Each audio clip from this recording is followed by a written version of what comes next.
मुझे था कनेक्शन ढूंढना है, एंटर करने का स्टूडियो के अंदर, नहीं तो मुझे क्यों ही जाने देंगे वो अंदर। साथ में बच्चे बोल रहे हैं ना मैं करदा गल कोई विछली ना कोई करदा अगली, हिंदी वाली मैडम दी कैंसल होगी बदली, हिंदी वाली मैडम दी। मैंने बोला कि मैंने गीतकार बनना है बाबू सिंह मान की तरह, मैंने प्रोड्यूसर बनना है गुलशन कुमार जी की तरह। तो बच्चे हंसने लग गए। वो 2 गाने का आज तक आपने राइट्स क्लेम नहीं किए? ना, मैंने किसी को बताया ही नहीं कि मेरे गाने हैं वो। तो फिर मैंने सिक्योरिटी गार्ड की जॉब की सिडनी स्वीट्स 17 सेक्टर में। साथ ही में कलाकारों को भी मिलता रहता था और मैंने एक दिन में सीखा कि मार्केटिंग कितनी ज़रूरी है। मुझे पता चला कि कंटेंट कितना ज़रूरी है, कि म्यूज़िक कंपनी खोलने के लिए ये ज़रूरी नहीं है कि आप 4-5 लाख आपको चाहिए, 10-15 हज़ार लगा के भी आप 4-5 लाख कमा सकते हो। मिस पूजा को पता चल गया कि अच्छा यार बंदा इंस्टेंट गाने मौके पे ही बना रहा है जो। तो उन्होंने बोला कि मैं अपनी कमर्शियल पहली सोलो एल्बम कर रही हूँ, तो आप उसके लिए गाना लिख दोगे? मैंने बोला हाँ लिख दूंगा।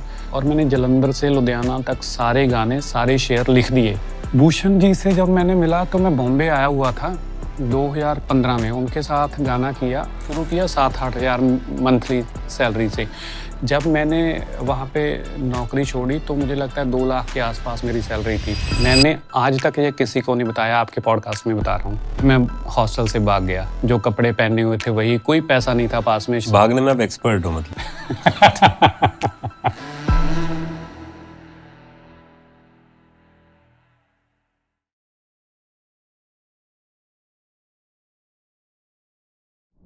हाय friends, welcome back to the music podcast. आज हमारे साथ जो गेस्ट हैं, जिनको हिट मशीन या स्टार मेकर बोला जाता है पंजाबी म्यूजिक इंडस्ट्री में, वो एक लिरिसिस्ट है। लिरिसिस्ट होने के साथ साथ वो एक कंपोजर भी हैं, एक एक्टर भी हैं और एक प्रोड्यूसर भी हैं। उन्होंने बहुत सारे आर्टिस्ट लॉन्च किए हैं, जैसे जॉर्डन संधू, देसी क्रू, परी पंढेर, अरमान टिल्लो एंड बसंतपुर। अभी रिसेंटली जोश बराड़ और उनका गाना तेरे बिन ना गुजारा वे सुपर हिट हुआ है। रिसेंटली उन्होंने एपी ढिल्लों के शो में आईजी स्टेडियम दिल्ली में पहला लाइव परफॉर्मेंस भी किया था उनके साथ ओपनिंग एक्ट में। इन्होंने अपने करियर में 1000 से ज़्यादा गाने किए, लेकिन उसमें से कुछ गाने जो बहुत ही फेमस हैं, जो आप जानते हैं, टीजे वीक, तेरा सोनिए बर्थडे या with Jordan Sandhu, valley one मित्रा with Miss Pooja, Sucha Soorma and लाला लाला विथ कुलिंदर बिल्ला, मित्रा दे बूट जैजी बी, आजकल एंड ब्लिंक निमरत खैरा के साथ, बदला दे कालजे अमरिंदर गिल के साथ, तारीफ हो गया प्यार loud heavy weight bhangra Ranjit Bawa के साथ, गौण जैस्मिन सैंडलेस के साथ। ये एक्चुअली बहुत कुछ ही गाने, इन्होंने बहुत सारे काम किए, बहुत सारे बड़े बड़े आर्टिस्टों के साथ भी कोलैबोरेट किया है, including some special artist like Yo Yo Honey Singh, Badshah, Raftaar, Rahat Fateh Ali Khan, Ammy Virk and many more. Bunty Bains की कहानी ना बहुत ही यूनिक है। जनरली जब आप कोई लिरिसिस्ट बनते हो तो आपको अपने गाने बेचने पड़ते हैं। उन्होंने आज तक अपना लिखा हुआ गाना कभी किसी को बेचा नहीं। तो उनकी कहानी में ना सब कुछ अलग है। सब कुछ, वो बोलते हैं ना कि eagle flies highest against the wind not with the wind, ऐसी उनकी एक कहानी है कि उन्होंने सारी जो कंडीशंस है उनको कैसे अपने आप के लिए फेवरेबल बनाया, और बिना किसी ईगो के, बिना किसी स्ट्रेस के, अगर कोई एक काम नहीं चला इमीडिएटली दूसरे काम में चले गए, कोई काम बंद करना पड़ा, नौकरी की, ऐसे बहुत सारे उतार चढ़ाव के साथ आज वो one of the most successful producer है पंजाबी म्यूज़िक इंडस्ट्री में। और अब वो 2025-26 में बहुत बड़े बड़े काम भी कर रहे हैं, जिनके बारे में भी हम बात करेंगे। तो मैं बहुत एक्साइटेड हूँ। Bunty, welcome to the music podcast, really looking forward. Thank you पाजी। तो बंटी पाजी, हम लोग आपकी जर्नी के बारे में बात करेंगे और सुनेंगे। बहुत ही एक्साइटिंग जर्नी, मैं भी बहुत एक्साइटेड हूँ। बट उससे पहले मैं कुछ और सवाल पूछना चाहता हूँ आपसे। आज के दिन आपका बिजनेस का क्या स्टेटस है? आप क्या क्या काम कर रहे हो? अगर आप नंबर्स भी बता सकोगे तो बहुत मज़ा आएगा, ताकि लोगों को पता चले कि जैसे शुरुआत में आपने काम शुरू किया 98-99 में, 98 से लेके 2000, मतलब पहले 4-5 साल कुछ नहीं हुआ, बहुत ज़्यादा रिजल्ट नहीं आया। उसके अगले 4-5 साल आपने जॉब किया, जॉब थोड़ा डिवोशनल किया, रिजल्ट ठीक ठाक आया। लेकिन ये जो नींव बनती है, फाउंडेशन बनती है, और किसी भी बिल्डिंग में जैसे फाउंडेशन होता है वैसे करियर में भी फाउंडेशन होता है। तो हमको कभी कभी पता नहीं चलता है कि वो फाउंडेशन बनी कैसे है, उसमें सीमेंट, रॉड, मिट्टी जो भी लगा है, दूसरी बात, आजकल शॉर्ट फॉर्म जनरेशन का ज़माना है, T20 T10 मैच का ज़माना है, तो अटेंशन स्पैन बहुत कम हो गए। मैं भी रेगुलरली बहुत लोगों से मिलता रहता हूँ, बहुत लोगों की लाइफ से जुड़ा हूँ, तो सबको रिजल्ट बहुत फास्ट चाहिए, 1 साल में रिजल्ट चाहिए। बिल्कुल। कोई जॉब पे किसी को रख भी रहा है तो वो उस इंसान को भी उस इंसान से इमीडिएट रिजल्ट चाहिए। कोई जॉब पे रह भी रहा है तो उसको कंपनी से रिजल्ट चाहिए। सबको बहुत जल्दी जल्दी चाहिए। Short form T20 short form video वाला प्रेशर है, लेकिन आपका रिजल्ट इतनी मेहनत, इतना अच्छा एटीट्यूड होते हुए भी 10-12 साल बाद प्रॉपर रिजल्ट आना शुरू हुआ। तो अब आप मेरे को बताओ कि आज के दिन आप क्या क्या काम करते हो और उसमें क्या क्या नंबर्स हैं आपके, सारे कामों के बारे में बताओ, और 2025 में क्या क्या आने वाला है उसके बारे में भी। आर्टिस्ट मैनेजमेंट, वो तो मुझे लगता है कि आर्टिस्ट लॉन्च करने तो में जैसे जोश ब्राड है, तो वो एक्सक्लूसिव आर्टिस्ट हैं आपके हाँ। कंपनी के, तो आप उनको मैनेज करते हैं। हाँ, ऐसे कितने आर्टिस्ट मैनेज करते हैं?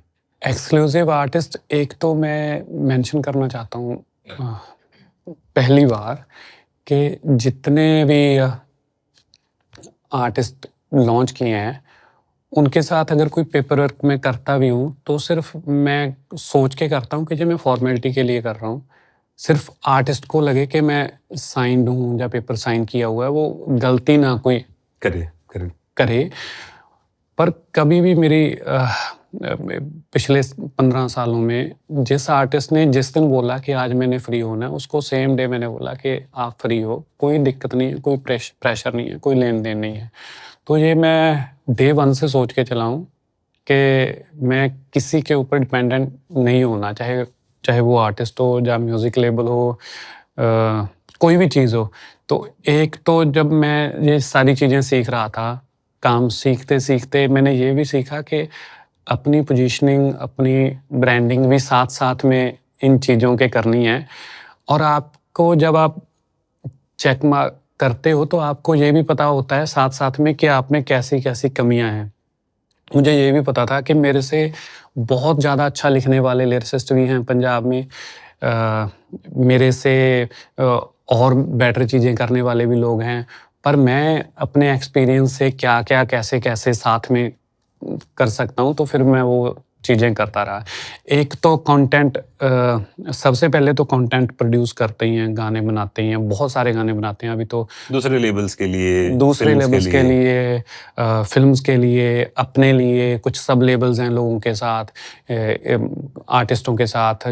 जैसे अगर कोई आर्टिस्ट है तो वो उसको बोला हुआ है कि तुमने सिर्फ गाने आना है या म्यूज़िक वीडियो शूट करने आना है, बाकी सारा कुछ कंपनी करेगी, तो उसके साथ पार्टनरशिप में है। तो कंटेंट तो बनाते ही हैं, आर्टिस्ट मैनेज भी करते हैं, एक खुद के आर्टिस्ट लॉन्च करते हैं, एक बाकी जैसे अभी वाजिर पात्र है तो उसका कंटेंट वो खुद प्रोड्यूस करता है, पर डिस्कस करके प्लान करके चीज़ें करते हैं। उसको लॉन्च नहीं किया हुआ पर उसको मैनेज करते हैं चीज़ें। ऐसे सिद्धू था, सिद्धू की चीज़ें मैनेज करते थे। तो ऐसे बहुत सारे आर्टिस्ट तो ऐसे हैं जिनका हमने मार्केट में कभी बताया नहीं कि हम मैनेज करते हैं, जैसे सिद्धू का कभी बताया ही नहीं, पर हम काम करते रहते थे सारी चीज़ों के ऊपर। तो वो हो गया, शोज़ हो गए, इवेंट्स हो गए, वेब चैनल कुछ हो गए रीजनल पंजाबी के। तो उसके आसपास की जितनी चीज़ें होती हैं, जो दिमाग में आता है वो बस करते रहते हैं। कुछ नया आइडिया आता है, मैं अपने ग्रुप में, ऑफिस में लिख देता हूँ कि ये चीज़ शुरू करते हैं, वो चीज़ शुरू कर लेते हैं। कितने लोगों की टीम है अभी आपके पास? अभी मुझे लगता है 35-40 लोगों की है। और 2025 में आपकी एक्टिंग भी फिल्म हाँ, भी आने हाँ, वाली हाँ, है। हाँ, हाँ। ये देखिए मैं भूल जाता हूँ। मुझे याद ही नहीं था कि एक्टिंग वाली फ़िल्म भी आने वाली है। तो ये क्या हुआ, 1.5-2 साल पहले मेरी आर्टिस्ट है परी पंदेर, उसको म्यूज़िक में लॉन्च किया और उसके बाद उसने एक फ़िल्म भी की एमी विर्क के साथ लीड पे। तो उसके बाद मुझे लगा कि और तैयारी करनी चाहिए। उसको मैंने बोला अतुल मोंगिया जी की वर्कशॉप लग रही है परी चंडीगढ़ में, वो अटेंड कर लो। तो उसने बोला वीरे उसमें क्या कैसे सिखाते हैं? मैंने बोला यार मुझे पता नहीं, मैंने तो अटेंड नहीं की, वर्कशॉप लगाई नहीं कभी एक्टिंग की। तो उसने मुझे ऐसे ही मजाक में बोल दिया कि पहले आप लगा के आओ, फिर मुझे बताना कैसे सिखाते हैं एक्टिंग, फिर उसके बाद मैं ज्वाइन करूँगी अगले वाली। तो मैंने वर्कशॉप एक्टिंग की वो कर ली 3 दिन की। तो उसमें मुझे पता चला कि पहले दिन मैं नहीं कर पाया उतने अच्छे से, जो 2-3 दिन पहले से 2-4 लाइन्स के डायलॉग दिए हुए थे उन्होंने एक पेयर बना के लड़की के साथ। पर तीसरे दिन तानिया एक्ट्रेस है एक पंजाब की बहुत बड़ी, सुपना और बहुत सारी फ़िल्में उसने की हैं एमी विर्क के साथ, सभी के साथ। उसके साथ सीन था एक आधे घंटे का, 30-35-40 मिनट का। तो वो सीन जब मैंने किया, मुझे भी पता चला कि मैंने बहुत अच्छा किया है, वो एक्ट बहुत अच्छा किया उसमें। और रूम में जितने लोग थे उन्होंने सभी ने रिव्यू दिए। किसी ने बोला कि आपने तो एनर्जी चेंज कर दी रूम की। तो वहाँ से मुझे लगा कि अच्छा चलो ठीक है, ये चीज़ भी हो सकती है। तो उसके बाद नीरू बाजवा जी ने मुझे बोला कि उनकी टीम ने बोला, वो फ़िल्म कर रहे थे शायर सतेंद्र सरताज के साथ, कि नीरू बाजवा जी के हस्बैंड का एक कैरेक्टर है, आप करोगे? मैंने बोला यार अच्छा, नीरू बाजवा जी मतलब इतने लेजेंडरी एक्ट्रेस हैं, सबसे बड़ी। तो मैंने बोला मैं बिल्कुल करूँगा। मैंने बोला एग्रीमेंट कर लो, कहीं आप मुकर ना जाओ। तो फिर वो उसमें था करैक्टर, वो किया। अभी उसके बाद एक पूरी फ़िल्म जो मेरे ऊपर है, उसमें मैं 86-87 की कहानी है, उसमें मैं प्रोफ़ेसर बना हूँ और गीतकार हूँ। और उसके आस-पास की कहानी है उस टाइम की, वो फ़िल्म की है अभी कंप्लीट। तो बंटी बाजी, मैं ना जितने भी हमारे म्यूजिक पॉडकास्ट की ऑडियंस है, म्यूजिक पॉडकास्ट पे हमारा मकसद था कि अपनी जो म्यूजिक इंडस्ट्री में काफ़ी लोग काम करते हैं। Composer, lyricist, singer, music producer, engineers, ये तो हैं ही। इसके अलावा बहुत सारे इंस्ट्रूमेंटलिस्ट हैं। अलग अलग जॉनर के लोग हैं। कोई डिवोशनल करता है, कोई जैज़ करता है, कोई ब्लूज़, कोई इंडिपेंडेंट, कोई रीजनल, कोई इंग्लिश, कोई हिंदी। अलग अलग एक्सपर्टीज़ के लोग हैं। कोई टीवी के लिए काम करता है, कोई ओटीटी के लिए, कोई ब्रांड के लिए, कोई फिल्मों के लिए। और ये सारे लोग ना एक दूसरे से ज़्यादा मिल नहीं पाते, एक दूसरे के बारे में पता नहीं होता है। इसके अलावा labels, streaming platform, publishing companies, societies, managers, booking agents, event manager, इतने सारे लोग हैं ना, तो सब एक दूसरे से ज़्यादा बात नहीं कर पाते हैं। तो पॉडकास्ट के ज़रिए लोगों को पता चले कि सब कैसे सोचते हैं, क्या उनकी जर्नी है। और ऐसे बहुत सारे लोग हैं जो आर्टिस्ट बनना चाहते हैं, जो म्यूज़िक लेबल खोलना चाहते हैं, जो मैनेजर बनना चाहते हैं, किसी भी तरीके से म्यूज़िक, हो सकता है कोई नई टेक्नोलॉजी, कोई नया स्ट्रीम लेके आना चाहते हैं। उनको भी पता चले कि सबकी कहानियाँ कैसी है। आपकी कहानी के बारे में, आपके गानों के बारे में तो लोग जानते हैं कि ये हिट गाने हैं, आपने ये हिट आर्टिस्ट लॉन्च किया है, ये तो लोग जानते हैं। बट बंटी बेंस की जो इंसान की कहानी है ना, शुरुआत से मेरे को उस कहानी में ज़्यादा इंटरेस्ट है। रीज़न बीइंग कि मुझे लगता है ऐसे हज़ारों लाखों लोग हैं जिनकी कंडीशंस ना उनके फेवरेबल नहीं है। और उन सबको ना सपना तो है, टैलेंट भी है, बट वो एक स्पार्क नहीं मिलती आगे बढ़ने की। उनको हमेशा डर लगता है कि मेरे को लोग जज करेंगे, मैं फेल हो गया तो मेरा तो कोई जान पहचान का नहीं है, मेरा गाना इतना अच्छा है या नहीं है। आपने वो सारे स्टेज पार किए, तो अगर आप अपनी कहानी शुरुआत से इत्मीनान से हमको बताओगे बिल्कुल। तो बड़ा मज़ा आएगा बाजी। जी बाजी, जैसे आपने ये म्यूज़िक पॉडकास्ट शुरू किया है, ये बहुत अच्छा इनिशिएटिव है। जैसे आपने बोला लोगों के लिए, मेरे जैसे उन लोगों के लिए, जब मैंने स्टार्ट करने के लिए सोचा था अपने स्कूल में, वैसे लोगों के लिए जिन्होंने म्यूज़िक के आसपास म्यूज़िक इंडस्ट्री में जो भी काम करना है। इससे पहले भी आप कॉन्फ्रेंस शुरू करके ये काम कर चुके हो, क्योंकि मैं खुद आपकी कॉन्फ्रेंस पे कितने लोगों को मिला और रास्ते खुले काम करने के, सीखने के। मेरी कहानी मुझे थोड़ा-सा जो म्यूज़िक की तरफ ध्यान गया, तो 88 या 89 में मुझे लगता है, मैं अपने मेरा नान का गाँव है मानसा के पास, टैपी पिंड है वहाँ पे। तो मेरे नाना जी के जो ब्रदर थे छोटे, उनके पास लाउड स्पीकर था, रेडुआ पंजाबी में बोलते हैं उसे। वो साइब पे रेंट पे देते थे शादियों में, उस पे गाने चलते थे तवे पे। तो वो कभी-कभी घर तवे पे पे गाने चलते थे? तवा मतलब तवा होता था, डिस्क होती थी जो बड़ी, अच्छा, हाँ, पहले समझ उस पे गाने चलते थे और वो रेंट पे देते थे शादियों में। गया। रिकॉर्ड, हाँ, और विनाइल हाँ, रिकॉर्ड। रैकेट पे। तो शादियाँ हर रोज़ तो होती नहीं थी, तो फिर कभी-कभी शाम को वो काम करते थे जब घर पे कोई, तो वो घर पे भी उसको लगा देते थे।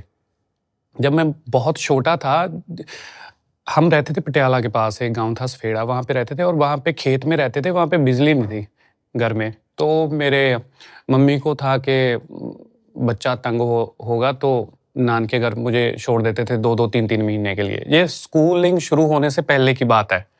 तो वो जब गाने लगाते थे उस पे, तो उसमें लिरिसिस्ट का नाम आता है पंजाबी गानों में ज़्यादातर। ये शुरू से ही है।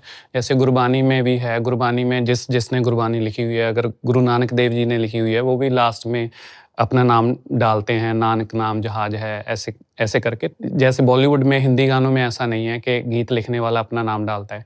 तो वो पंजाबी लिरिसिस्ट अपना नाम डालते हैं। तो गानों में नाम आता था बाबू सिंह मान, बहुत बड़े लेजेंडरी लिरिसिस्ट हैं। सिलेबस ही हैं वो पंजाबी गीतकारी का। तो उसके बाद दीदार संधू, देव थरीके वाला, मानक साहब बहुत बड़े सिंगर थे पंजाब के, अभी नहीं है। तो उनका जब नाम आता था तो पता नहीं कहाँ से ये ख्याल आया। मैंने अपने नाना जी को बोला, मतलब मेरे नाना जी के जो भाई थे वो भी मेरे नाना जी लगे। तो उनको मैंने बोला कि मेरा नाम भी इसमें बोलो। तो उन्होंने मुझे बोला कि ये जो गाने लिखता है उसका नाम इस पे बोला जाता है। तो मेरी मासी थी जो मम्मी की कज़न, तो वो स्कूल जाते थे उस टाइम पे, फट्टी पे लिखते थे। तो मैंने बोला कि मैं भी फट्टी पे गाना लिख देता हूँ, तो मेरा नाम फिर इसमें आ जाएगा। बोले नहीं, जब तू बड़ा होगा तो पता चलेगा कि कैसे गाना लिखा जाता है और कैसे इसमें आता है। तो तब से वो दिमाग में रह गई बात। फिर उसके बाद स्कूलिंग शुरू हुई, first, second, third, fourth, fifth तक मैं तनेठा, मेरा जो गांव है पटियाला डिस्ट्रिक्ट में, तो वहाँ पे पढ़ा। तो फिर एक टीचर थे मेरे, मैं इंटेलिजेंट था काफ़ी। फिफ्थ में मैं पंजाब में सेकंड आया, तो उससे ध्यान चला गया सारे स्कूल का मेरी तरफ। तो वहाँ पे ध्यान गया, तो जो फिफ्थ में ही टीचर थे, रिजल्ट आ गया था। तो उन्होंने मुझे बताया कि एक एग्ज़ाम होना है, जवाहर नवोदय विद्यालय करके पूरे इंडिया में एक स्कूल है, उसका एग्ज़ाम होता है। राजीव गांधी जी ने शुरू किए थे वो, कि जो सरकारी गवर्नमेंट स्कूल्स के जो अच्छे लायक बच्चे हैं, अच्छा पढ़ने वाले, उनको भी बोर्डिंग स्कूल जैसी पढ़ाई मिले, सीबीएसई का सिलेबस मिले। तो उन्होंने मेरे से वो एग्ज़ाम दिलवाया। 3 पेपर थे उसके, तो तीनों में से उसकी एंट्रेंस ऐसे थी कि 100 में से 100 नंबर लेने पड़ते थे। तो जिसके 100 में से 100, 300 में से 300 आ जाते थे, तो उसमें दाखिला हो जाता था और फिर उसमें वहाँ पे पढ़ाई, रहना, खाना, पीना सब कुछ फ्री था। वो मैंने क्लियर कर लिया और फिर मेरी एडमिशन हो गई वहाँ पे पटियाला में, फ़तेहपुर राजपूता, JNV, जवाहर नवोदय विद्यालय में। जब मैं वहाँ पे गया तो वहाँ पे था म्यूज़िक रूम। म्यूज़िक रूम में मैं गया, मुझे लगा यार मेरा तो ध्यान है इस तरफ। तो ये नहीं पता लग रहा था कि मैं लिखना चाहता हूँ, गाना चाहता हूँ या कोई इंस्ट्रूमेंट बजाना चाहता हूँ। तो म्यूज़िक टीचर को कभी मैंने बोल दिया कि जी मैंने तबला सीखना है, कभी मैंने बोल दिया कि मैंने ढोलक बजानी सीखनी है।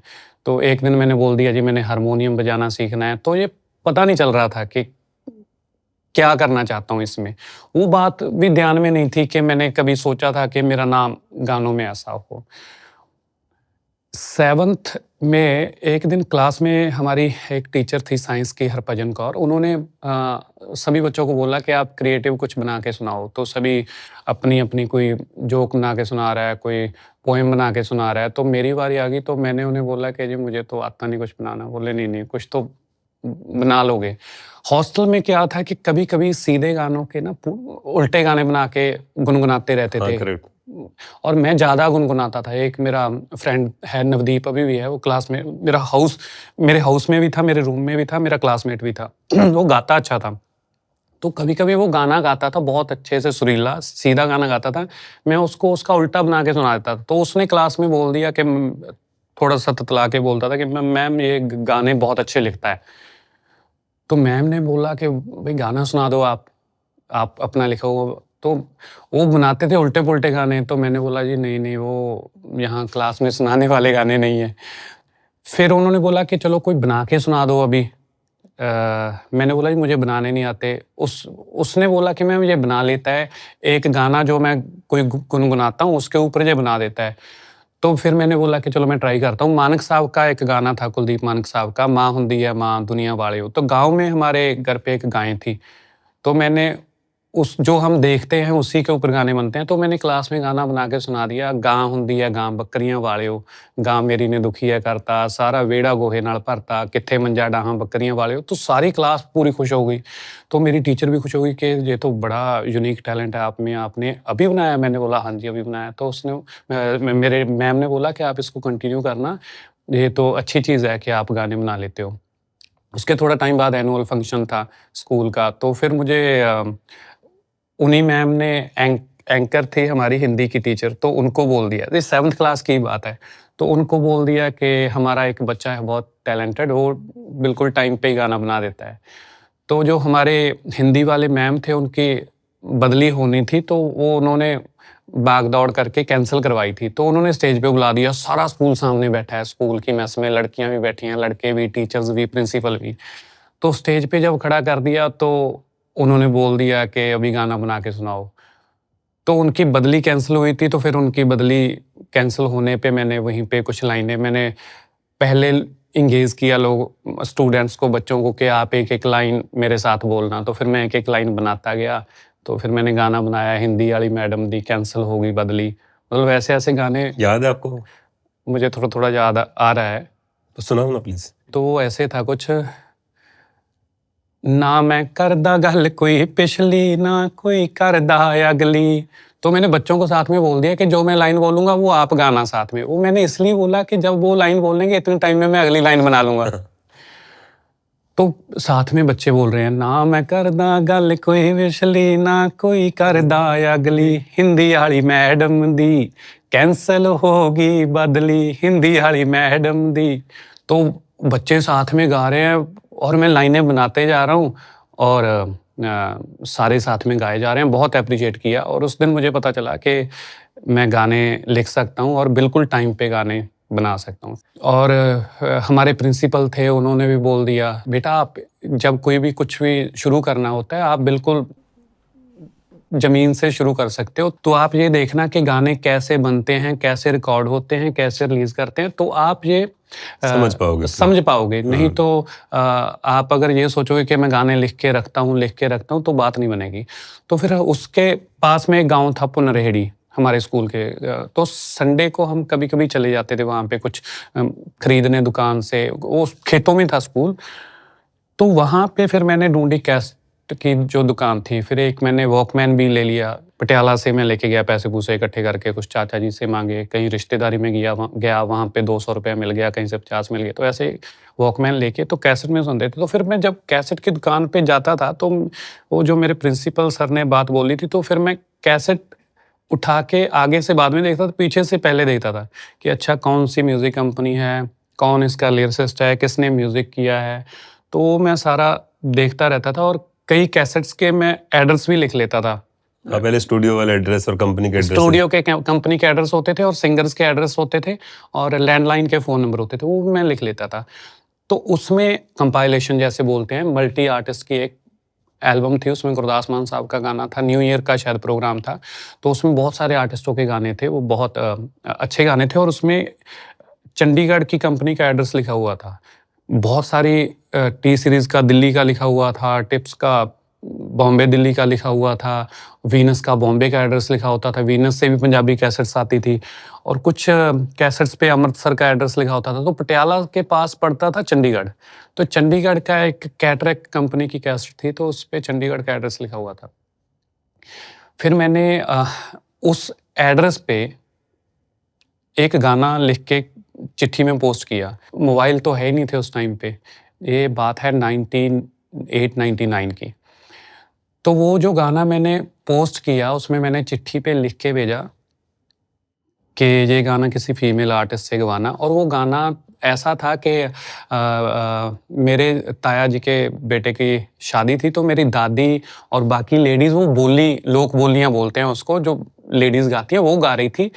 तो उससे मैंने लाइन उठा के आगे पूरा बनाया हुआ था। ऐसा था कि कहीं कुछ सुन लिया, उसको कंप्लीट कर दिया या उसका उल्टा बना दिया, या उसकी कंपोज़िशन पे बना दिया। और उस पे मैंने एड्रेस नहीं लिखा अपना। मुझे था कि स्कूल में वापस चिट्ठी आएगी तो पूछताछ होगी, कहाँ से चिट्ठी आई है। क्योंकि हमारे स्कूल के ऑफ़िस में चिट्ठी आती थी, फिर वहाँ से हमें देती थी। अगर घर से आती थी तो पता नहीं क्यों मैंने अपना नाम भी नहीं लिखा उस पे कि मेरा नाम क्या है, ना गाने के बीच में लिखा। तो चिट्ठी भेजी। उसके बाद हमें सैटरडे संडे को टीवी मिलता था देखने को। दूरदर्शन चलता था उस पे, या DD1 चलता था, या दूरदर्शन जालंधर। तो 2-3 महीने बाद मैं देख रहा हूँ, जो मैंने चिट्ठी पे गाना लिख के भेजा था, वो उसको कोई आर्टिस्ट गा रहा है और वो बहुत अच्छा लग रहा है। मैं स्कूल में उसमें हाउस में हम बैठे देख रहे हैं, मैं उनको बता रहा हूँ ये मेरा गाना है, मेरा गाना है। तो उसमें नाम आया नहीं, नाम उसके लिखा एंड ही नहीं में। आपने? हाँ, तो वो बोल रहा अरे क्यों झूठ बोल रहा है यार, ऐसे थोड़ी, क्या प्रूफ है तेरे पास तेरा गाना है ये वो। क्योंकि मैंने नाम लिख के ही नहीं भेजा, जिन्होंने रिकॉर्ड करवाया उनकी भी गलती नहीं है। तो मुझे लगा कि यार ठीक है। उसके 3-4 महीने बाद क्या हुआ, वो गाना सारी शादियों में बज रहा है, सभी जगह बज रहा है। तो मुझे लगा कि ठीक है, ये मेरे में है टैलेंट। तो फिर एक और गाना मैंने चिट्ठी पे लिख के उसी एड्रेस पे भेजा, फिर वो गाना भी आ गया। उस पर नाम लिखा था? उस पे भी नहीं लिखा, मैंने ही नहीं लिख के भेजा। एक चक्कर क्या था, मुझे घर से डर लगता था बहुत। मेरे दादाजी थे, अमृत छका हुआ था उन्होंने, पूरे वो कीर्तन पाठ करते थे, तो वो इन चीज़ों से रोकते रहते थे। 1-2 बार बात की थी मैंने कि मैं म्यूज़िक सीखना चाहता हूँ, तो ये चीज़ें करना चाहता हूँ। तो उन्होंने बोला तू कीर्तन सीख ले, वो म्यूज़िक ही है। मैंने बोला नहीं, मैं चाहता हूँ सारे गाँव में मेरी आवाज़ सुने, मेरे लिखे हुए गानों में आए और सारा गाँव सुने। बोले पाठ कर लिया कर गुरुद्वारा साहब जाके, सारा गाँव तेरी आवाज़ सुनेगा। तो मुझे डर लगता था, इस चक्कर में मैंने वो दूसरा गाना भी जब आया वो भी सुपरहिट हो गया। और फिर मुझे लगा कि मेरा अपना सेल्फ टेस्ट हो गया कि मैं ये ठीक टैलेंट है मेरे में। फिर उसके बाद 1 साल बाद 8th में था शायद, आधी 8th हो गई थी, आधा साल हो गया था। तो फिर मुझे लगा कि नहीं, मुझे थोड़ा-सा लालच हो गया कि मैं और काम करना चाहता हूँ, मैं देखना चाहता हूँ स्टूडियो कैसा है, मैं देखना चाहता हूँ। तो घर पे 1-2 बार मैंने बात की, तो ये तो मैं बोल नहीं सकता था कि मैंने स्टूडियो देखना है। तो घर पे मैंने ऐसे बोल दिया, स्टीरियो डेक्स जो होते थे, तो मैंने बोल दिया कि मैंने पढ़ना नहीं है आगे, मैंने वो काम सीखना है। तो फादर साहब आए हुए थे, ग्राउंड में हम बैठे थे। फादर साहब के एक दोस्त थे, वो भी साथ में होते। बोले चाटा पड़ेगा ऐसे, बोल रहा है डेकों का काम सीखना है, कैसेट की दुकान पे लगना है। बोला ये क्या काम है, इतना अच्छा स्कूल है तेरा, तू पढ़ाई कर आराम से, ऐसी बात नहीं करनी। बोले नहीं तो चटनी बना दूंगा तेरी कुट-कुट के। तो मैंने बोला यार बड़ा पंगा है, मतलब साफ ही मना कर दिया उन्होंने कि ऐसे थोड़ी, तू 8th में कैसे पढ़ाई छोड़ देगा। तो फिर मैंने वो चीज़ तंग कर रही थी मेरे को कि मैं स्टूडियो देखूं, रिकॉर्डिंग देखूं कैसे होती है, चीज़ें देखूं कैसे होती है। तो फिर मैं हॉस्टल से एक दिन भाग गया। हॉस्टल से भाग के जो एड्रेस था वो चंडीगढ़ वाला, मैं वहाँ पे आया, उसके बाहर खड़ा हूँ और आर्टिस्ट आ जा रहे हैं जो अभी बहुत बड़े स्टार हैं, वो मेरे सामने आए। एक मनमोहन वारिस जी हैं, वो आए हुए हैं। मैं पास मनमोहन में, वारिस जी मेरे ख्याल से पंजाब के, हमारे देश के सबसे लॉन्गेस्ट रनिंग म्यूजिकल स्टार। हाँ, अभी भी शोज़ वैसे ही चलते हैं उनके। शोज वैसे करते तो वो अपनी पहली कैसेट या दूसरी कैसेट लेके वहाँ पे आए हुए हैं, वो बातें कर रहे हैं ऐसे-ऐसे करके। वो बाद में मुझे पता चला कि अच्छा ये तो मैंने इनको तो वहाँ पे देखा था। तो एक बंदे को आवाज़ें मार रहे हैं, कटानी-कटानी करके। वो मुझे लग रहा है कि ये मॉडल है या सिंगर है। तो कटानी उस बंदे का नाम ले रहे थे, वहाँ थे मेरे ताया जी के ससुराल, मतलब मेरे ताए के बच्चों के नानके। वो चंडीगढ़ लुधियाना के पास में ही था। तो मैं वहाँ से, स्कूल से तो भागा ही हुआ था, तो मैं वहाँ से भाग के वहाँ पे गाँव में चला गया। वहाँ पे मैंने जाके पूछा कि हमारे गाँव का कौन बंदा है जो सिंगर है या गाता है। बोले कोई नहीं है, कोई नहीं है। फिर मैं, वो बुजुर्ग बैठे होते हैं वहाँ पे, पूछा कि हमारे गाँव, आपके गाँव का कोई बंदा गाता है? बोले हाँ, शायद वो डीपू वालों का लड़का है पप्पू, वो शायद गाता है, कलाकारों के साथ घूमता रहता है। मुझे था कनेक्शन ढूंढना है कोई, एंटर करने का स्टूडियो के अंदर, नहीं तो मुझे क्यों ही जाने देंगे वो अंदर। तो मैं डीपू पे गया, उनसे पूछा कि जी आपका लड़का गाता है पप्पू? बोले हाँ गाता है, ऐसी कान जैसी आवाज है, बहुत ऐसे ही टाइम खराब कर रहा है, उसको ढाबा खोल के दिया हुआ, वो चलाता नहीं है। मैंने बोला अच्छा। तो मुझे ये पता चल गया। मैंने बोला कहाँ ढाबा खोल के दिया हुआ उसको? बोले 35 सेक्टर चंडीगढ़ में ढाबा खोल के दिया हुआ उसको। तो नेक्स्ट डे मैं आया, नेक्स्ट डे आके मैं 35 सेक्टर गया और ढाबा ढूंढा, मुझे ढाबा ही नहीं मिला कि कौन सा ढाबा कैसा कर करके। तो फिर मैं वापस चला गया पटियाला। पटियाला एक मेरे चाचा जी रहते थे रेंट पे। तो मैं ना घर पे जा रहा हूँ, दूसरे तीसरे दिन की बात है, ना स्कूल जा रहा हूँ वापस। तो मैं अपने चाचा जी के घर पे, एड्रेस नहीं पता था, ये पता था ये इस कॉलोनी में रहते थे। ऐसे ही ढूंढ के पूछ के दुकानों से, इससे पूछ के उनके चाचा जी के घर पे पहुंच गया। तो चाचा जी के घर पे जब पहुंचा तो इतने में स्कूल से भी वहाँ पे गांव पे मैसेज पहुंच गया था, बंदा स्कूटर जाके चला गया नेक्स्ट डे के आपका लड़का भाग गया है। तो घर वाले सबसे पहले ढूंढने पटियाला आए। पटियाला उन्होंने दुख निवारण साहब गुरुद्वारा साहब ढूंढा, काली माता के मंदिर में ढूंढा, कहाँ हो। तो मैं चाचा जी के घर पे हूँ कि आज मुझे छुट्टी थी, आज इसीलिए मैं आपसे मिलने आ गया। बोले घर कैसे ढूँढा? मैंने बोला ऐसे ढूँढ लिया। तो इतने में मेरे 1 घंटे बाद ही मेरे फ़ादर साहब और मेरे मामा जी आ गए वहाँ पे। मेरे मामा जी से मैं बहुत डरता हूँ। तो उन्होंने पीटा तो नहीं पर पूरा डरा दिया मुझे कि अगर आगे से तू भागा तेरी चटनी बना देंगे कुट-कुट के। तो फिर मुझे छोड़ आए हॉस्टल। फिर मैं हॉस्टल गया तो कटानी से मिलना मेरा रह गया, मैं मिल नहीं पाया। फिर जब मैं हॉस्टल गया तो हॉस्टल में फिर 5-6 महीने मैं पढ़ता रहा और 8th के एग्ज़ाम से 2-3 महीने पहले फिर मुझे वो चीज़ तंग करने लग गई और फिर मैं हॉस्टल से भाग गया। हॉस्टल से कोई सामान नहीं, कुछ नहीं, बस एक जो कपड़े पहने हुए थे वही, कोई पैसा नहीं था पास में, शायद 15-20 रुपए होंगे। फिर मैं भाग गया, फिर मैं सोच समझ के भागा कि अब मैंने घर वापस ही नहीं जाना। कभी मैं सोच रहा हूँ कि कहीं स्पीकर स्टीरियो जहाँ पे वो होते हैं वहाँ पे काम सीख लूँगा। मैं पटियाला आया, पटियाला दुखनिवारण साहब से अमृतसर चला गया। कोई संगत दर्शन करने जा रही थी, उनके साथ ट्रक में बैठ के।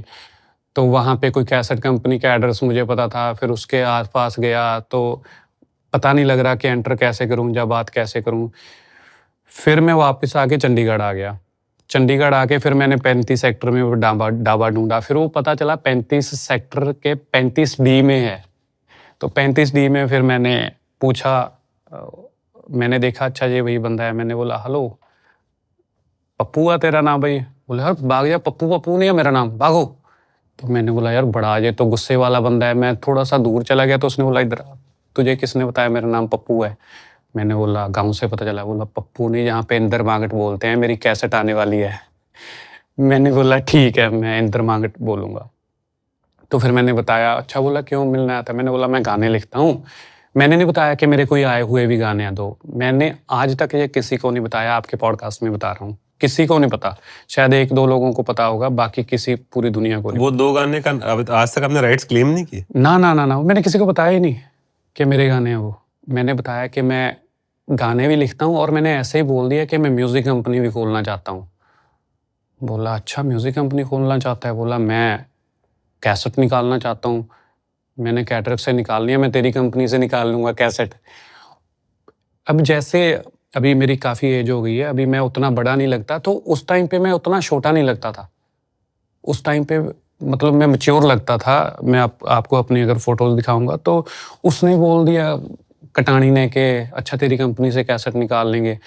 मैंने बोला अच्छा ठीक है। अच्छा बोला म्यूज़िक किससे करवाएँगे? बोला म्यूज़िक तू ऐसा कर, कल एचएल स्टूडियो चलते हैं, तू मेरे साथ चल, कल आ जाना। तो नेक्स्ट डे मैं उसके साथ गया। मुझे नहीं पता एचएल स्टूडियो वो कैटरैक्ट कंपनी के ऑफिस में ही स्टूडियो, उसी का एचएल स्टूडियो था। तो फिर वहाँ पे गए, वहाँ पे उन्होंने मुझे मिलाया देविंदर पाजी, डेवी सिंह। तो कुछ गाने मैंने उसी टाइम पे बना के सुनाए, गुनगुना के सुनाए। तो बोले हाँ अच्छे लिखता है, अच्छे लिखता है। तो उसके बाद फिर मैं 15 दिन बाद वापस चला गया घर। कोई रिकॉर्ड नहीं हुआ, कुछ नहीं हुआ। पर मैं स्टूडियो देख लिया मैंने पहली बार, डेवी सिंह से मिल लिया, कटानी ने मुझे मिलवाया। 15 दिन बाद जब घर पे वापस गया मैं, तो घर वालों का उस टाइम पे बुरा हाल हो गया था।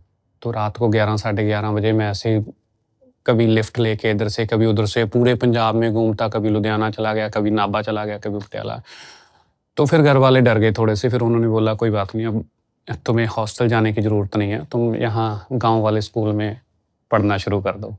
तो फिर 8th के एग्ज़ाम मैंने दिए स्कूल के, प्राइवेट स्कूल से गाँव के। फिर 9th में मैं सरकारी स्कूल है जो गाँव का, फिर 9th 10th +1 +2 मैंने वहाँ पे की। और उसके साथ चलते-चलते मेरे गाँव में एक मुझे पता चला कि गाँव में कौन-कौन गाने लिखते हैं। तो एक किंदू लड़का है, अभी भी है, सुनियारों का लड़का है, वो गहनों का काम करता है। तो मुझे पता चला वो भी गाने लिखता है। तो फिर मैंने उसके साथ मेरी दोस्ती हो गई। तो फिर हम प्रैक्टिस करने जाते थे गाने लिखनों की, जहाँ पे मुर्दों को जलाया जाता है, हम वहाँ पे बैठ के गाने लिखते थे। और हम मज़ा लेते थे लोगों का। दूसरे दिन लोग बातें कर रहे होते थे, यार यहाँ पे आवाज़ें आ रही थी भूतों की। हम गाने गा रहे होते थे दोनों। वो अपने गाने बनाता था, मैं उससे आगे बना देता था। तो हम प्रैक्टिस करते रहते थे। फिर मेरे गाँव के एक सिंगर हैं सोनू बोपाराय। फिर मैंने उनके पास जाना शुरू किया कि अच्छा आप गाते हो? तो मैं लिखता हूँ। तो फिर हम बैठ के कभी गाने बना लेते थे, वो अपना रियाज़ करते रहते थे। उनका मुर्गी खाना था, पोल्ट्री फार्म, तो उसमें बैठ के गाँव खेतों में घर था, तो वहाँ पे हम प्रैक्टिस करते रहते थे, कुछ गाने बनाते रहते थे। कोई गाना नहीं आया, कुछ नहीं, कोई रिकॉर्डिंग नहीं हुई, कुछ नहीं हुआ। मेरी +2 हो गई। +2 के बाद फिर मुझे लगा कि इसके बीच में मैं गाँव में एक कैसेट की दुकान खुल गई, वो स्टीरियो भी वहाँ पे ठीक करते थे, तो वहाँ पे फिर मुझे चुल उठा। मैंने घरवालों को बोला मैंने इस दुकान पे लगना है, बोले स्टडी नहीं छोड़नी, इस यहाँ पे लगना है तो लग जा। फिर मैं स्कूल के बाद कैसेट की दुकान पे जाता था, वहाँ पे जितनी कैसेट्स होती थी उनके फिर गाने सुनता था, पीछे देखता था कौन क्या-क्या करता है, कैसे करता है। तो 9th क्लास में मेरे टीचर हैं त्रिभुवनजोत कौर, अभी भी हैं पटियाला से वो, तो उन्होंने एक दिन बातें कर रहे थे सभी से, अच्छा क्या बनना है? कोई बोल रहा है मैं फौजी बनना है जी, कोई बोल रहा है मैंने डॉक्टर बनना है जी, कोई बोल रहा है मैंने वकील बनना है। तो मेरे से पूछा क्या बनना है? मैंने बोला जी मैंने एक तो गीतकार बनना है बाबू सिंह मान की तरह, फेमस गीतकार, और एक मैंने प्रोड्यूसर बनना है गुलशन कुमार जी की तरह, जैसे वो प्रोड्यूसर हैं। तो बच्चे हँसने लग गए। तो मेरी टीचर हैं जो अभी भी हैं पटियाला में, तो उन्होंने बोला कि नहीं ऐसे नहीं हँसते। बोल रही बंटी, जो बंदा जैसे सोचता है उसके वैसे स्टार बन जाते हैं। तुम जैसे सोचोगे वैसा हो जाएगा, तुम्हारी किस्मत, तुम्हारे स्टार वैसे ही बन जाएँगे। तो ये मुझे बहुत बड़ी बात लगी कि मैं जैसा सोचूँगा वैसा हो जाएगा। तो फिर मैंने उस दिन से सोचना शुरू कर दिया। गीतकार सिर्फ़ क्यों नहीं बनना था, जब मैंने सोचा कि गीतकार बनना है तो मैं आर्टिकल पढ़ता था, पंजाबी गीतकार जो थे उनके शिकवे ही होते थे कि मेरा फलाना गाना हिट हो के फलाने कलाकार ने अपनी गाड़ियाँ ले ली, कोठियाँ बना ली और मुझे ₹1 नहीं उससे मिला। तो कभी किसी दूसरे गीतकार का कोई आर्टिकल होता था न्यूज़पेपर में या म्यूज़िक मैगज़ीन में पढ़ता रहता था उसमें कि फलाने कलाकार ने तो चंडीगढ़ में कोठी डाल ली है मेरे गानों से, और मेरी बालों की छत है अभी भी लक्कड़ के, तो मैं तो वहीं पे हूँ, उसकी इतनी तरक्की हो गई। तो फिर ये मुझे लगा कि यार ये मैंने चेंज करना है, मैं ऐसा नहीं करूँगा। तो फिर वो मैंने सीखने के लिए फिर +2 के बाद फिर जब मैं आ गया चंडीगढ़, घर वालों को बोल दिया कि मैं कर रहा हूँ बीएससी आईटी की। तो फ़ीस के जितने पैसे होते हैं थोड़े से वो देते थे, तो बाकी रहने, खाने-पीने, घूमने के लिए पैसे नहीं होते थे। तो फिर मुझे समझ नहीं आ रहा कि कैसे करूँ मैं, अपने खर्चे कैसे पूरे करूँ? रोटी खाने, लंगर छकने चले जाते थे गुरुद्वारा साहब में, मोहाली में 2-3 अंब साहब, सिंह शहीदां, तो कभी इस गुरुद्वारा साहब में खा लिया दोपहर को खाना, कभी उसमें। पर पैसे भी बचा-बचा के रखने हैं, 1500, 200 से 500 से इतने ही पैसे घर से मिलते थे। वो भी 2-3 महीनों बाद कभी जाते थे। घर पे भी ऐसा है कि हमारे अभी तो चलो सभी का थोड़ा-सा सिस्टम ठीक हो गया, पर पहले उस टाइम पे क्या होता था कि गाँव में जो अगर ज़मीन ठीक भी होती थी किसी के पास, हमारे पास तो ज़मीन भी बहुत थोड़ी थी, 3 एकड़ ज़मीन थी। मेरे फ़ादर साहब 3-4 भाई थे, तो वो भी बेच-बूच दी थी बाद में। तो इनकम सोर्स है नहीं था। फ़ादर साहब एक जॉब करते थे भाखड़ा व्यास मैनेजमेंट बोर्ड में, वो भी छूट गई थी। तो उतने ऐसा नहीं होता था कि कोई पैसे बहुत ज़्यादा थे मेरे पास। तो फिर पता नहीं चल रहा कि मैं क्या करूँ, कहाँ पे जॉब करूँ? तो फिर मैं एक दिन मार्केट में जा रहा हूँ, तो वहाँ पे 35 सी में लिखा हुआ है नौकरियाँ ही नौकरियाँ। तो मैं उनके ऑफ़िस में चला गया। मैंने बोला जी मैंने नौकरी करनी है। बोले कितना पढ़े हो? मैंने बोला +2 की हुई है। घर पे बोल रहा हूँ मैं पढ़ रहा हूँ अभी भी, पर मैं पढ़ नहीं रहा था। मैं इस चीज़ के लिए देख रहा था, सीख रहा था, आर्टिस्टों से मिलता था। कटानी को मिलने आर्टिस्ट आते थे, मैं कटानी के पास जाके बैठा रहता था और वहाँ पे फिर सभी से मिलता था। बब्बू मान को भी स्टूडियोज़ लाइफ में वही लेके गया था पहली बार, जैसे मुझे लेके गया। गुरदास मान साहब के साथ बहुत अच्छे रिश्ते हैं कटानी के। सभी मोहम्मद सिद्दीक साहब के साथ, सभी के साथ अच्छे रिश्ते हैं कटानी के, और मैं उसके पास बैठा रहता था और उसने उस टाइम पे मुझे ऐसे ही पूछ लिया कि तू कंप्यूटर चला लेता है? मैंने बोला हाँ। उसने कंप्यूटर ला के रख दिया, मुझे चलाना आता नहीं था। उसने बोला यार चलाया कर, मुझे तो वो पढ़ा लिखा है नहीं, तो उसने बोला चलाया कर, मैं देखा करूँगा। तो फिर मैंने वहाँ पे इंटरनेट कनेक्शन हमने लेके वहाँ पे फिर थोड़ा सा ढूंढना शुरू किया, जो ढूंढ सकते थे। तो उस टाइम पे क्या हुआ, नौकरियां जब उनके ऑफिस में मैंने गया, मैंने बोला जॉब करनी है। बोले अच्छा कितना पढ़े हो? मैंने बोला +2 की है। बोले ठीक है, जॉब है एक सिक्योरिटी गार्ड की, और आप अपना सर्टिफिकेट एक हमारे पास रखना पड़ेगा 10th का। गिरवी रखना पड़ता है। गिरवी रखना, 10th और +2 का सर्टिफिकेट मेरे पास ही थे। मैंने बोला, मुझे लगता था कि 10th का थोड़ा सा ज़रूरी होता है पेपर्स के लिए, किसी चीज़ के लिए, पासपोर्ट बनाने के लिए। ये वो पासपोर्ट बनवाया था उससे पहले मैंने, तो मुझे था कि +2 का दे दूँ। मैंने बोला 10th का है नहीं मेरे पास, +2 का है। तो +2 का सर्टिफिकेट उनको गिरवी रख दिया। उन्होंने मुझे नौकरी पे रख लिया, उन्होंने अपनी ड्रेस दे दी। तो फिर मैंने सिक्योरिटी गार्ड की जॉब की सिंधी स्वीट्स 17 सेक्टर में। तो उसके साथ ही मैं कलाकारों को भी मिलता रहता था। फिर मैंने राज बराड़, अभी जोश बराड़ को लॉन्च किया, उसके फादर, तो उनको भी मैं 2-3 बार कटानी के पास मिला था। तो एक दिन सिंधी स्वीट्स पे मैं लोगों को दरवाज़ा खोल रहा हूँ, तो सामने से वो चले आ रहे हैं। मुझे लगा यार ये तो गड़बड़ हो गया, ये पूछेंगे अच्छा तू ये सिक्योरिटी गार्ड की जॉब कर रहा है? तो मैंने ऐसे ही मुंह ऐसे करके दरवाज़ा खोला और बंद किया। फिर मैं अगले दिन उनके पास फिर ऑफिस में गया जिन्होंने नौकरी पे रखा था। मैंने बोला यार मुझे कोई नाइट की शिफ्ट आप बता दो। वहाँ पे मुझे थोड़ा 20-25 दिन ही हुए थे सिंधी स्वीट्स में। तो फिर उन्होंने नाइट शिफ्ट मुझे नेक्स्ट डे से ही दे दी, एक इंडस्ट्रियल एरिया में, एक कॉलिंग सेंटर में। फिर मैं वहाँ पे जॉब करता रहा। फिर ये सारी चीज़ें चलती रही साथ साथ में। फिर मेरे गांव का जो सिंगर था उसने पटियाला अपना ऑफिस खोल लिया, बिना कोई कैसेट आए, ऐसे ही बोर्ड लगा के कि बाकी के 4-5 सिंगर अगर बुक हैं, उनकी डेट्स नहीं है, तो प्रोग्राम बुक करने आए होते थे, तो ऐसे ही बोल देते हैं अच्छा ये भी बुक है, चलो इसको बुक कर लेते हैं। तो ऐसे उसको भी प्रोग्राम मिलने शुरू हो गए। कोई कैसेट आई नहीं उसकी, तो कभी कभार पटियाला में उसके पास चला जाता था और उसके ऑफिस में सो जाता था, सोनू बोपराय के ऑफिस में।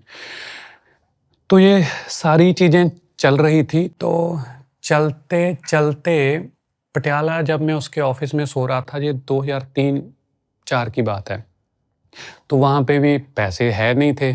नौकरी फिर मैंने छोड़ दी सिक्योरिटी गार्ड वाली। थोड़े से पैसे 2200 रुपया सैलरी थी, तो 3-4 महीनों के थोड़े से पैसे इकट्ठे करके मैंने वो नौकरी उनको मना कर दिया।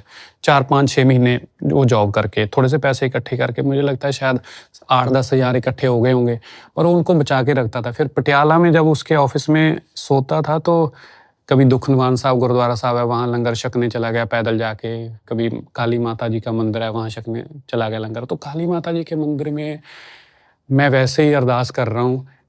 पहले गुरुद्वारा अरदास करके आया, फिर माता जी के मंदिर में अरदास कर रहा हूँ कि माता जी अगर मेरी कैस्ट कंपनी खुल गई या ऐसा कुछ हो गया, तो आपको मैं यहाँ पे 500 रुपये का प्रसाद चढ़ा के जाऊँगा। जो ऐसे पहले बच्चे भी हम करते थे कि अगर पास हो गए बाबा जी। ऐसे मुझे याद है 4th या 3rd में तो मैंने पेपर के ऊपर लिख दिया था, गुरु गोविंद सिंह जी प्लीज़ मेरे पेपर में से 100 में से 80 नंबर आ जाएं। तो हमारे टीचर ने वो पढ़ के सुनाई लाइन कि ये क्या लिखा है। तो अरदास करके मत्था टेक के मैं बाहर आया। बाहर आके मैं जूते पहन रहा हूँ और सामने दुकान है एक कैसेट की, वो टेबल पे कैसेट्स बेच रहा है, धार्मिक कैसेटें माता के भजनों की, बेटों की। तो मेरे दिमाग में आया कि इससे पूछूं कि काली माता की बेटों की कैसेट आई हुई है कोई। मुझे लगा था कि काली माता की नहीं आई होगी, शेरों वाली माता की, जगदम्बे माता की सुनते रहते थे हम चलती, काली माता की नहीं सुनी थी। तो मैंने उससे पूछा कि काली माता की बेटों की भजनों की कैसेट आई हुई है कोई?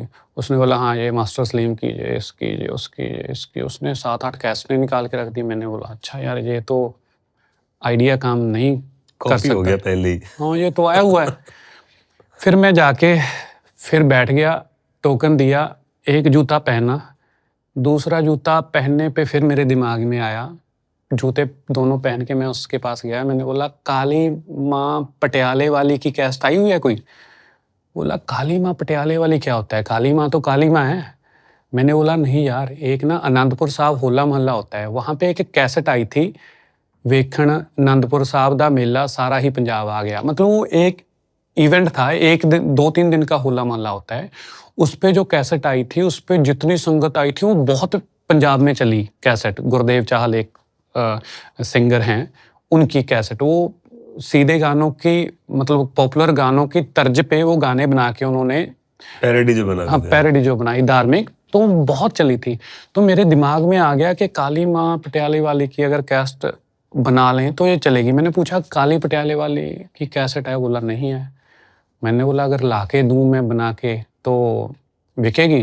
तो उसने बोला, हाँ, अगर अच्छी होगी बिकेगी, अच्छी कैसेट बिकती है, क्यों नहीं बिकती? तुम क्या करते हो? मैंने फिर ऐसे बोल दिया, मेरी कंपनी है और मैं गाने लिखता हूँ, मेरे पास सिंगर भी है बहुत अच्छा। उसने बोला ठीक है। फिर मैं और सोनू बोपाराय हमने मिलके कैसेट बनाई, पैरोडी भजनों की, जय माँ काली पटियाले वाली उसका टाइटल रखा। फिर वो कैसेट कंपनी जहाँ से वो पूरी उसके रिकॉर्डिंग होती थी, वो 100-200 पीस तो बनाते नहीं थे। वो बोले जी 5,000 बनाना पड़ेगा कम से कम, 10,000 या 5,000। सागर एक ऑडियो था वहाँ पे लुधियाना में, तो उसने मैंने बोला 100 पीस बना दो। बोले नहीं नहीं, हमारा तो उसमें दाना जो चीज़ लगती है उसके इकट्ठे 5,000 पीस कम से कम निकालने पड़ेंगे, उतने पैसे नहीं थे। फिर 35D में ही कटानी के ढाबे के पास ही एक कैसेट डीलर था काला करके। फिर उसको बोला कि यार ये मास्टर है। मास्टर हमने रिकॉर्ड कर लिया, सीधे गानों का म्यूजिक एग्जैक्ट उठा के उसके बीच में उसी का लूप लगा के, उसी के म्यूजिक का, ओरिजिनल म्यूजिक का उसके ऊपर ही गवा के हमने, मुझे लगता है 2-3 घंटों में मैंने बेटें लिख दी 8, उसने 2-3 घंटों में गा दी। उसने साथ के साथ ही ऐसे ऐसे करके हमें सीडी पे मास्टर निकाल के दे दिया। 3500 रुपया लगा हमारा उसके ऊपर। तो फिर उससे काले से पूछा कि यार ये कैसेट की कॉपीज बनानी है हमने 100 या 200, कितने पैसे लगेंगे? तो उसने निकाल के रख दी जो ब्लैंक कैसेट्स होती थी टी सीरीज की, ये कि ये 10 रुपए की है, इसके भरने के भी 10 रुपए, तो 20 रुपए। मैंने बोला 20 रुपए की कैसेट बनाएंगे? 20 रुपए की तो ओरिजिनल आती है, हमने तो ये बेचनी है कैसेट। फिर उसने बोला ऐसे करो कि तुम पुरानी कैसेट ले लो, उसके ऊपर भर दो। तो फिर उससे पुरानी कैसेट भरी। फिर एक सीपी ग्राफिक्स थे, उनसे वो आर्ट वर्क डिज़ाइन करवाया। फिर उनसे पूछा कि ये प्रिंट, बोले दिल्ली से आएगा, तो इसके तो 10,000 पीस ही आते हैं। मैंने बोला हमें तो 200 चाहिए। बोले 200 तो नहीं वो बना के भेजेंगे, इसका प्रिंट में वहाँ से होके आएगा तो 10,000 कम से कम, चलो 5,000 बोल दूंगा मैं। सीपी ग्राफिक्स, सीपी पाजी ने बोला। तो फिर भी उसके लिए भी फिर एक फ़ोटो कॉपी फ़ोटोशॉप उसके पास गए, तो उसको बोला यार इसको प्रिंट निकाल के ऐसे कैंची से कट करके ऐसे वाले पेपर पे, नकली से पेपर पे कैसेट हमने पुरानी ली। 2-3 रुपए उसको, 2 रुपए की कैसेट खरीदी, 4-5 रुपए उसको भरने के दिए, 6-7 रुपए की हमें पड़ गई। तो फिर ऐसे करके 200 पीस रेडी करके मैं लेके गया पटियाला उसके पास। उसको बोला कि ये कैसेट बना ली है मैंने, ये रखो। उसने देखा, गंदी सी पैकिंग, गंदी सी प्रिंटिंग, गंदा से पेज। उसने नीचे रखा डब्बा, ऐसे पैर मारा, टेबल के नीचे रख दी। बोला कोई नहीं, मैं बेच दूंगा, जब बिकनी होगी एक आधी तू जा। तो मुझे बहुत बुरा लगा कि यार ये तो बड़ी अजीब बात है। मैं वहाँ पे बैठा रहा थोड़ी देर, लोग आ रहे हैं, कोई आके उससे कैसेट देख के मुड़ रहा है। उसने स्पीकर पे लगा भी रखे हैं गाने भजनों के। मैं उसके पास आया, मैंने बोला यार एक तो रख दे निकाल के। तो एक खुद ही मैंने उस पेटी में से निकाल के एक कैसेट उसके टेबल पे रख दी, बिल्कुल कॉर्नर पे। और वो कुछ नहीं, वो अपनी मक्खियाँ सी उड़ा रहा है, ऐसे कुछ नहीं उसने बोला इतना ज़्यादा, पर थोड़ा सा इरिटेट है वो। एक फैमिली आई, मुझे आज भी नाम याद हैं। 2 उनकी बहुएँ थी जिनके चूड़ा पहना हुआ था, गोटे वाली चुन्नियाँ ली हुई थी। 2 बुजुर्ग औरतें थीं, एक थे उनमें गिरधारी जी, एक नई बहू, उनका नाम था पुष्पा। ऊँची-ऊँची आवाज़ों में दे रहे हैं, पुष्पा तेरी शादी हुई है, ला कैसेट ले लिए नहीं माता की। तो ऐसे करते-करते वो बोल रहे हैं नहीं, नहीं पुष्पा जो बोलेंगी वो कैसेट लेंगे। तो वो बोल रही है नहीं, नहीं आप ही ले लो मम्मी, आप देख लो कौन सी लेनी है। तो नहीं, नहीं बोले, हम तो नई बहू के हाथों से लेंगे जो कैसेट लेगी। तो पुष्पा ने ऐसे-ऐसे देखते बोला, एक कैसेट के ऊपर नाम लिखा हुआ है जय माँ काली पटियाले वाली। तो उसने वो बोल दिया कि वीर जी ये लगा के सुनाओ। मैं भाग के बिल्कुल पास में चला गया कि मेरी कैसेट को बोल दिया कि ये लगा के सुनाओ। तो उसने बोला नहीं जी ये तो ख़राब है। तो मैंने खुद ही बोल दिया कि नहीं, नहीं ख़राब नहीं है जी, चलती है। तो मैंने कैसेट निकाली, उसके डेक में से वो बंद की और लगाई। ओरिजिनल म्यूज़िक था, कमल हीर के गाने का था या किसी का था, वो चला। और उसमें लाइनें आई, काली पटियाले वाली खुश करे भगतां नूं। बोल रहे हैं हाँ अच्छी है, अच्छी है, दूसरी साइड भी लगा के सुनाओ। दूसरी साइड लगाई, दूसरी साइड पे वो बेटा चली, वो भी उनको अच्छी लगी। मारे लिशकारे दूर दूर तो मैया जी दी चुन्नी लाल रंग दी। बोले हाँ यही कैसेट दे दो। तो मुझे लगा कि बात बन गई है। बातें करते करते एक कैसेट लेके आपस में बात की, बोले उसके लिए भी ले लो, बुआ के लिए भी ले लो। उसने उन्होंने पूछा कितने पैसों की है, तो मैंने ही बोल दिया ये 17 रुपए की है, बाकी 20-20, 25-25 की हैं, 22-22 की, ये 17 की है। बोले अच्छा ये सस्ती है। तो उनको लगा सस्ती है, उन्होंने 4 पीस ले लिए कि उसको बुआ को दे देंगे, फलाने को दे देंगे, दिमके को दे देंगे। तो दुकान वाले को मैंने बोला यार देख, मैं तुम्हें ये सस्ती दे दूंगा, बाकी तुम्हें कितने की मिलती हैं? 16-17 की, ये मैं तुम्हें दूंगा 10 रुपए की। तेरा तो 7 रुपए मार्जिन हो गया इसमें ना, उसमें तेरा कितना मार्जिन होता है? 3-4 रुपए मार्जिन होता है। तो उसको भी ठीक लगा। तो फिर मैं वहाँ पे बैठा रहा। मेरे देखते देखते उसने वही कैसेट अपने उसमें लगा दी। मेरे देखते देखते 200 में से 60-70 पीस बिक गए शाम तक। शाम को उसने मुझे पैसे दिए, फिर उसको और पीस बना के दिए, और मैंने एक दिन में सीखा, जिसको हम थंबनेल बोलते हैं, कि टाइटल कितना ज़रूरी है। फिर उसके बाद मैंने सीखा कि मार्केटिंग कितनी ज़रूरी है। उसको निकाल के सामने रख के उसकी मार्केटिंग की, लोगों के सामने किया। फिर उसके बाद मुझे पता चला कि कंटेंट कितना ज़रूरी है, कि उन्होंने बोला लगा के दिखाओ, उनको अच्छी लगी तो उन्होंने लिया। और फिर मैंने इससे ये भी सीखा कि अगर कोई भी काम स्टार्ट करना हो तो बिल्कुल यहाँ से आप शुरू कर सकते हो, और उसके पैसे भी मुझे अपनी तरफ से नहीं लगाने पड़े। वो मेरे जो सिंगर भाई थे उन्होंने अपनी तरफ से ही लगा दिया, 10-15 हज़ार ही लगा। तो उससे मैंने सीखा कि म्यूज़िक कंपनी खोलने के लिए ये ज़रूरी नहीं है कि आप 4-5 लाख आपको चाहिए। उस टाइम पे मुझे लगा 10-15 हज़ार लगा के भी आप 4-5 लाख कमा सकते हो। फिर उसके बाद ऐसे चलती रही चीज़ें, वो काफ़ी कैसेट बिकी, और उससे फिर मुझे लगा कि मुझे और सीखना चाहिए। फिर मैं जो डेबी पाजी हैं, एक नई कंपनी खुली थी रेड स्पॉट। फिर उन्होंने बोला कि यार बंटी तुम उनकी मार्केटिंग देख लो। मैंने बोला हाँ देख लेता हूँ। उन्होंने बोला यार सैलरी कम देंगे। मैंने बोला कितनी? बोले 5,000। मैंने बोला हाँ कोई बात नहीं। मुझे था अच्छा 5,000 रुपया भी लूँगा और सीखूँगा भी। फिर मैं पूरे डीलर जो पंजाब के, नॉर्थ के, स्पीड रिकॉर्ड से बात नहीं, उससे पहले रेड स्पॉट कंपनी एक खोली थी, नए लोगों ने, पटियाला और नाभा से थे, सोनू और तेजी। तो 2-3 कैसेटें निकाली हमने, एक मिस पूजा की निकाली, एक मिक्स एल्बम निकाली, उसमें मेरे गाने लिखे हुए थे 4-5। एक मिस पूजा वाली थोड़ी सी वर्क की, बाकी नहीं। पर मैं सारे डीलर से मिला, जम्मू में, हिमाचल में। हर रोज़ मैं सुबह बैग पहन के निकलता था इस डीलर के पास, उस डीलर के पास। तो फिर मुझे था कि मैं सीखूं अच्छे से।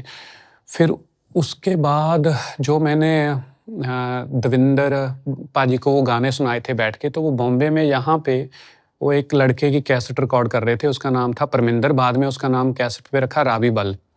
वो खुद ही लिखता था, खुद ही गाता था, खुद ही कंपोजर था। तो उनका मुझे फ़ोन आता है दोपहर को, उस टाइम पे मोबाइल ले लिया था मैंने। तो उसका डेवी पाजी का फ़ोन आया कि बंटी यार तूने ना एक गाना सुनाया था मुझे 3-4 साल पहले, मैं रावी की कैसेट रिकॉर्ड कर रहा हूँ, सारे गाने इसके लिखे हुए हैं, हमें शरारती गाना चाहिए था, तेरा वो जो गाना है वो मुझे ठीक लग रहा है। मैंने बोला अच्छा जी। वो गाना था तेरी मेरी मेरी तेरी गल ना बने लोकी फिरदे ने जोड़ियां बना के, ऐसे गाना, तेरी मेरी मेरी तेरी, मेरी तेरी तेरी मेरी, तेरी मेरी मेरी तेरी गल ना बने लोकी फिरदे ने जोड़ियां बना के। ये बात है 2 मई 2007 की। और मैं डेवी पाजी को बता रहा हूँ कि पाजी आप मुझे फ़ोन कर रहे हो कि मैं आपका गाना रिकॉर्ड कर रहा हूँ। वो पहला कमर्शियल गाना था जो मेरे नाम पे मार्केट में आना था। उससे पहले तो माता के भजनों की बहुत कैसेट्स उससे पहले फिर मैंने कर ली। एक कंपनी थी कैथल की, सुरताल, फिर उसने बालाजी की मेरे से लिखवाई। एक कैसेट लिखने को मुझे 500 देते थे। एक दिन में मैं उनकी 7-8 कैसेटें लिख देता था, तो ठीक पैसे भी बनने शुरू हो गए। बट कभी भी नाम नहीं दिया आपने? उस भजनों पे तो नाम देना लग गया। उसमें नाम देता था बंटी तनेठा, बंटी भैंस नहीं देता था, गांव के नाम से, गांव के नाम से। तो फिर जो 2 मई 2007 को मुझे फ़ोन गया बॉम्बे से, दविंदर पाजी का, डेवी पाजी का, कि तेरा वो गाना ना मैं रावी की आवाज़ में रिकॉर्ड कर रहा हूँ, तेरी मेरी मेरी तेरी गल ना बने। वो कंपोजिशन सुनाना जो तूने सुनाई थी बोल के। तो मैंने फिर सुनाया, तेरी मेरी मेरी तेरी गल ना बने लोग की फिर दे। बोले पूरा कर देगा इस गाने को? मैंने बोला एक स्थाई एक अंतर है, पूरा मैं कर नहीं पाऊँगा। बोले क्यों नहीं पूरा कर पाएगा? मैंने बोला मैं अपने आनंद कार्य करवाने जा रहा हूँ, मेरी शादी है आज। तो बोले ठीक है तू शादी करवा, पूरा हम कर लेते हैं। तो फिर उन्होंने वो पूरा गाना, इधर रिकॉर्ड हो रहा था बॉम्बे में मेरा पहला गाना कमर्शियल, और पंजाब में मेरी शादी हो रही थी उस दिन। तो फिर उस दिन पहला गाना रिकॉर्ड हो गया। और वो स्थाई अंतरा ही, मैंने एक लड़की थी जितेंद्र कौर, उससे 7-8 महीने पहले चंडीगढ़ में उसकी कैसेट रिकॉर्ड करनी थी। एक मेरा दोस्त था कर्ण बराड़, वीडियो डायरेक्टर था, उसने प्रोड्यूस करनी थी। हनी सिंह ने म्यूज़िक करना था गलासी खड़के के बाद। तो सेम गाना जितेंद्र कौर ने भी रिकॉर्ड कर लिया हनी के म्यूज़िक में। उसने नाम रखा था अपना बाद में रेमस जे। तो वो सेम गाना रिकॉर्ड हो गया रेमस जे की आवाज़ में, सेम गाना हो गया वो, पर कैसेट रिलीज़ नहीं हुई रावी की आवाज़ में। रावी वाला आ गया तो उन्होंने बोला यार हफ्ते बाद वो भी आ गया हनी के म्यूज़िक में, और दोनों थोड़े-थोड़े चले, ऐसा नहीं कि, पर रावी वाला थोड़ा-सा चल गया, ब्लूटूथ वाले फ़ोन आ गए 2007 में, तो थोड़ा-थोड़ा चलना, पर उतना बड़ा हिट नहीं हुआ, पर चल गया गाना फिर भी। हनी को ये कंपोज़िशन बहुत अच्छी लगती थी, तेरी मेरी मेरी तेरी, मेरी तेरी तेरी मेरी। फिर बाद में इंटरनेशनल लेजर में उसने कंपोज़िशन यूज़ की हनी ने, जे स्टार के गाने में, मुंदरी बनाई फिरे ते विच नाग जड़वाई फिरे। तो मुझे लगा नहीं, फिर भी मुझे लगा कि नहीं, टैलेंट है मेरे में, मैं और चीज़ें करता हूँ। तो फिर उसके बाद पहला गाना आया, फिर उसके बाद कटानी के पास ही मैं बैठा था, छोटा फ़ोन था, उसमें मैंने पंजाबी पे लिखा हुआ था बंटी बैंस। फिर वहाँ पे एक सिंगर है, उसकी बहुत कैसेट चल रही थी पेट्रोल, मेरे पीछे तैनू पेट्रोल फूक के वे दस की मिलदा। तो वो आया, उसने बोला कटानी को, ये बंटी बैंस कौन है? उसने बोला जी अच्छा तू है बंटी बैंस, तेरे यार गाने सुने। बीच में थोड़े-थोड़े गाने मेरे आने मल्टी एल्बम्स में कुछ ऐसे कर लिए थे। बी प्राक का नाम था प्रैकी बी, तो प्रैकी का कोई म्यूज़िक कुछ नहीं आया था। हरदीप पाजी हैं चंडीगढ़ से, शहर पटियाले दे मुंडे मुझ फुट गब्बरू ने सोने। संडे को वो गुरुद्वारा में मिले, उसने बोला कि बंटी तू यार करता रहता है गाने गुने प्रोजेक्ट्स। तब तक 2-3 कैसेट्स मैंने कर ली थी, तेरी मेरी मेरी तेरी गाना भी आ गया था। तो उन्होंने बोला यार वो बिट्टा पाजी का बेटा है तो पिंचू, वो भी कंप्यूटर पे बनाता रहता है कुछ ना कुछ, यार वो सुन के आ किसी दिन। मैंने बोला आज ही चलते हैं। तो फिर मैं गया उनके पास, तो पिंचू से मिला तो बीट सुनाई, बहुत अच्छी बनाई हुई थी। तो फिर प्रैकी के साथ, प्रैकी भी उस टाइम पे नाम रखा था, एक मिक्स एल्बम जो पहली थी वो मैंने रिकॉर्ड की, अलग-अलग आर्टिस्टों की, नए आर्टिस्टों की। ये तो मैंने सोच लिया था कि बड़े स्टार आर्टिस्टों के पास तो मैं जाऊँगा नहीं कभी भी, मैं अपने आर्टिस्ट ही लॉन्च करूँगा, और नए आर्टिस्टों के ही गाने आ रहे थे मेरे।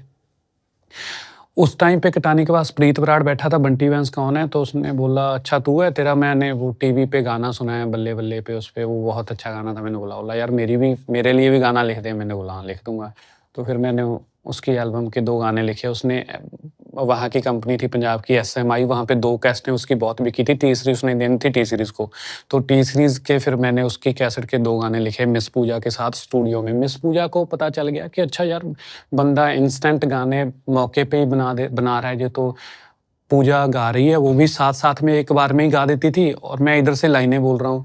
तो उसने बोला बड़ा यूनिक टैलेंट है आप में तो। तो उसने स्पीड रिकॉर्ड के दिनेश जी और रूबी जी को बताई ये बात। तो उसने अपनी सोलो एल्बम करनी थी एक, जो इंग्लैंड के प्रोड्यूसर्स के साथ कर रहा था स्पीड रिकॉर्ड मिलके, वहाँ की मूवी वॉक्स कंपनी के साथ। तो पूजा जी का मुझे फ़ोन आया, दोपहर को मैं सो रहा हूँ, मोहाली में ही था। उसने बोला पूजा बोल रही हूँ। मैंने बोला कौन पूजा बोल रही? मिस पूजा। मैंने बोला ओह अच्छा, बहुत बड़ी स्टार थी मिस पूजा। उन्होंने बोला कि मैं अपनी कमर्शियल पहली सोलो एल्बम कर रही हूँ, उससे पहले ड्यूट में सुपर हिट थी वो, तो आप उसके लिए गाना लिख दोगे? मैंने बोला हाँ लिख दूंगा।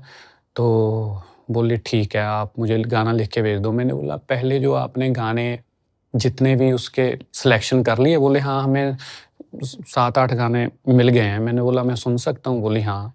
तो उन्होंने फ़ोन पे मुझे ऐसे करके सुना दिए। मैं वो इसीलिए सुनना चाहता था कि मेरा गाना ऐसा हो, या तो वो टाइटल ट्रैक हो या सबसे बेटर हो।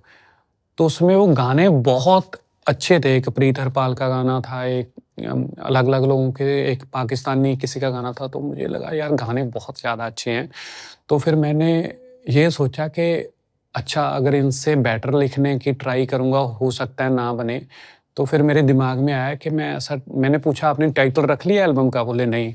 मैंने बोला मैं टाइटल गाना लिख के आपको देता हूँ। क्योंकि 2 चीज़ों से ही है, अगर मिक्स एल्बम है उसका टाइटल गीत जो है उससे लोगों को पता चल जाता था, या उस कैसेट का अगर हिट गाना हो उससे पता चल जाता था।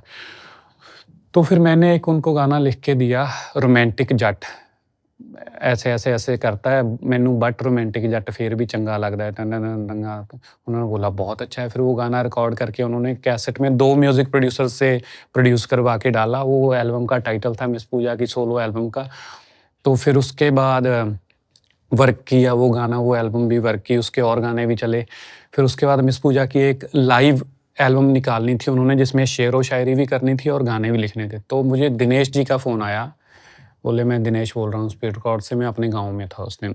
मैंने बोला हाँ जी, हाँ जी, हाँ जी। उनका नाम सुना ही हुआ था पहले, 2-3 साल हो गए थे उनकी कंपनी, बहुत अच्छी कैसेट्स आ रही थी।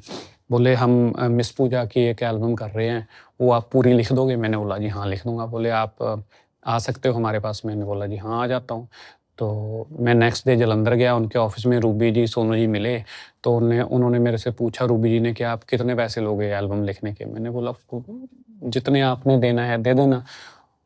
बोले हम इनवेल्प में चेक दे देंगे, आप मना तो नहीं करोगे जितने हम देंगे? मैंने बोला हाँ, जितने मर्ज़ी दे देना, मुझे कोई दिक्कत नहीं, मैं कैसेट लिखता हूँ। मैं वहाँ से जालंधर से निकला, लुधियाना जिन्होंने म्यूज़िक करना था उनको मिलने के लिए, और मैंने जालंधर से लुधियाना तक सारे गाने, सारे शेर लिख दिए। उस एल्बम में 22-23 गाने थे, 30-35 शेर थे, मैंने पूरे लिख दिए लुधियाना आने तक 1 डेढ़ घंटे में, और लिख के म्यूज़िक प्रोड्यूसर थे जो उनको सुनाए, बोले बहुत अच्छे हैं। नेक्स्ट डे मिस पूजा जी को बुलाया, उन्होंने भी सुबह 10-11 बजे से रात के 7-8 बजे तक सारे गा दिए। फिर उसके बाद वो पूरी एल्बम लिखी हुई मेरी आई। फिर किसी और की रिकॉर्डिंग कर रहे थे, तो रूबी जी, दिनेश जी ने मेरे से फ़ोन करके पूछा कि आप कहाँ पे हो? मैंने बोला मैं लुधियाना में कोई रिकॉर्डिंग कर रहा हूँ। बोले आपसे मिलना चाहते हैं। मैंने बोला आ जाओ। तो फिर लुधियाना में वो डीसी स्टूडियो था एक, उसके बाहर मुझे मिले, तो उन्होंने बोला कि आप हमारे साथ काम कर सकते हो? मैंने बोला जी हाँ, कर सकता हूँ। बोले ठीक है।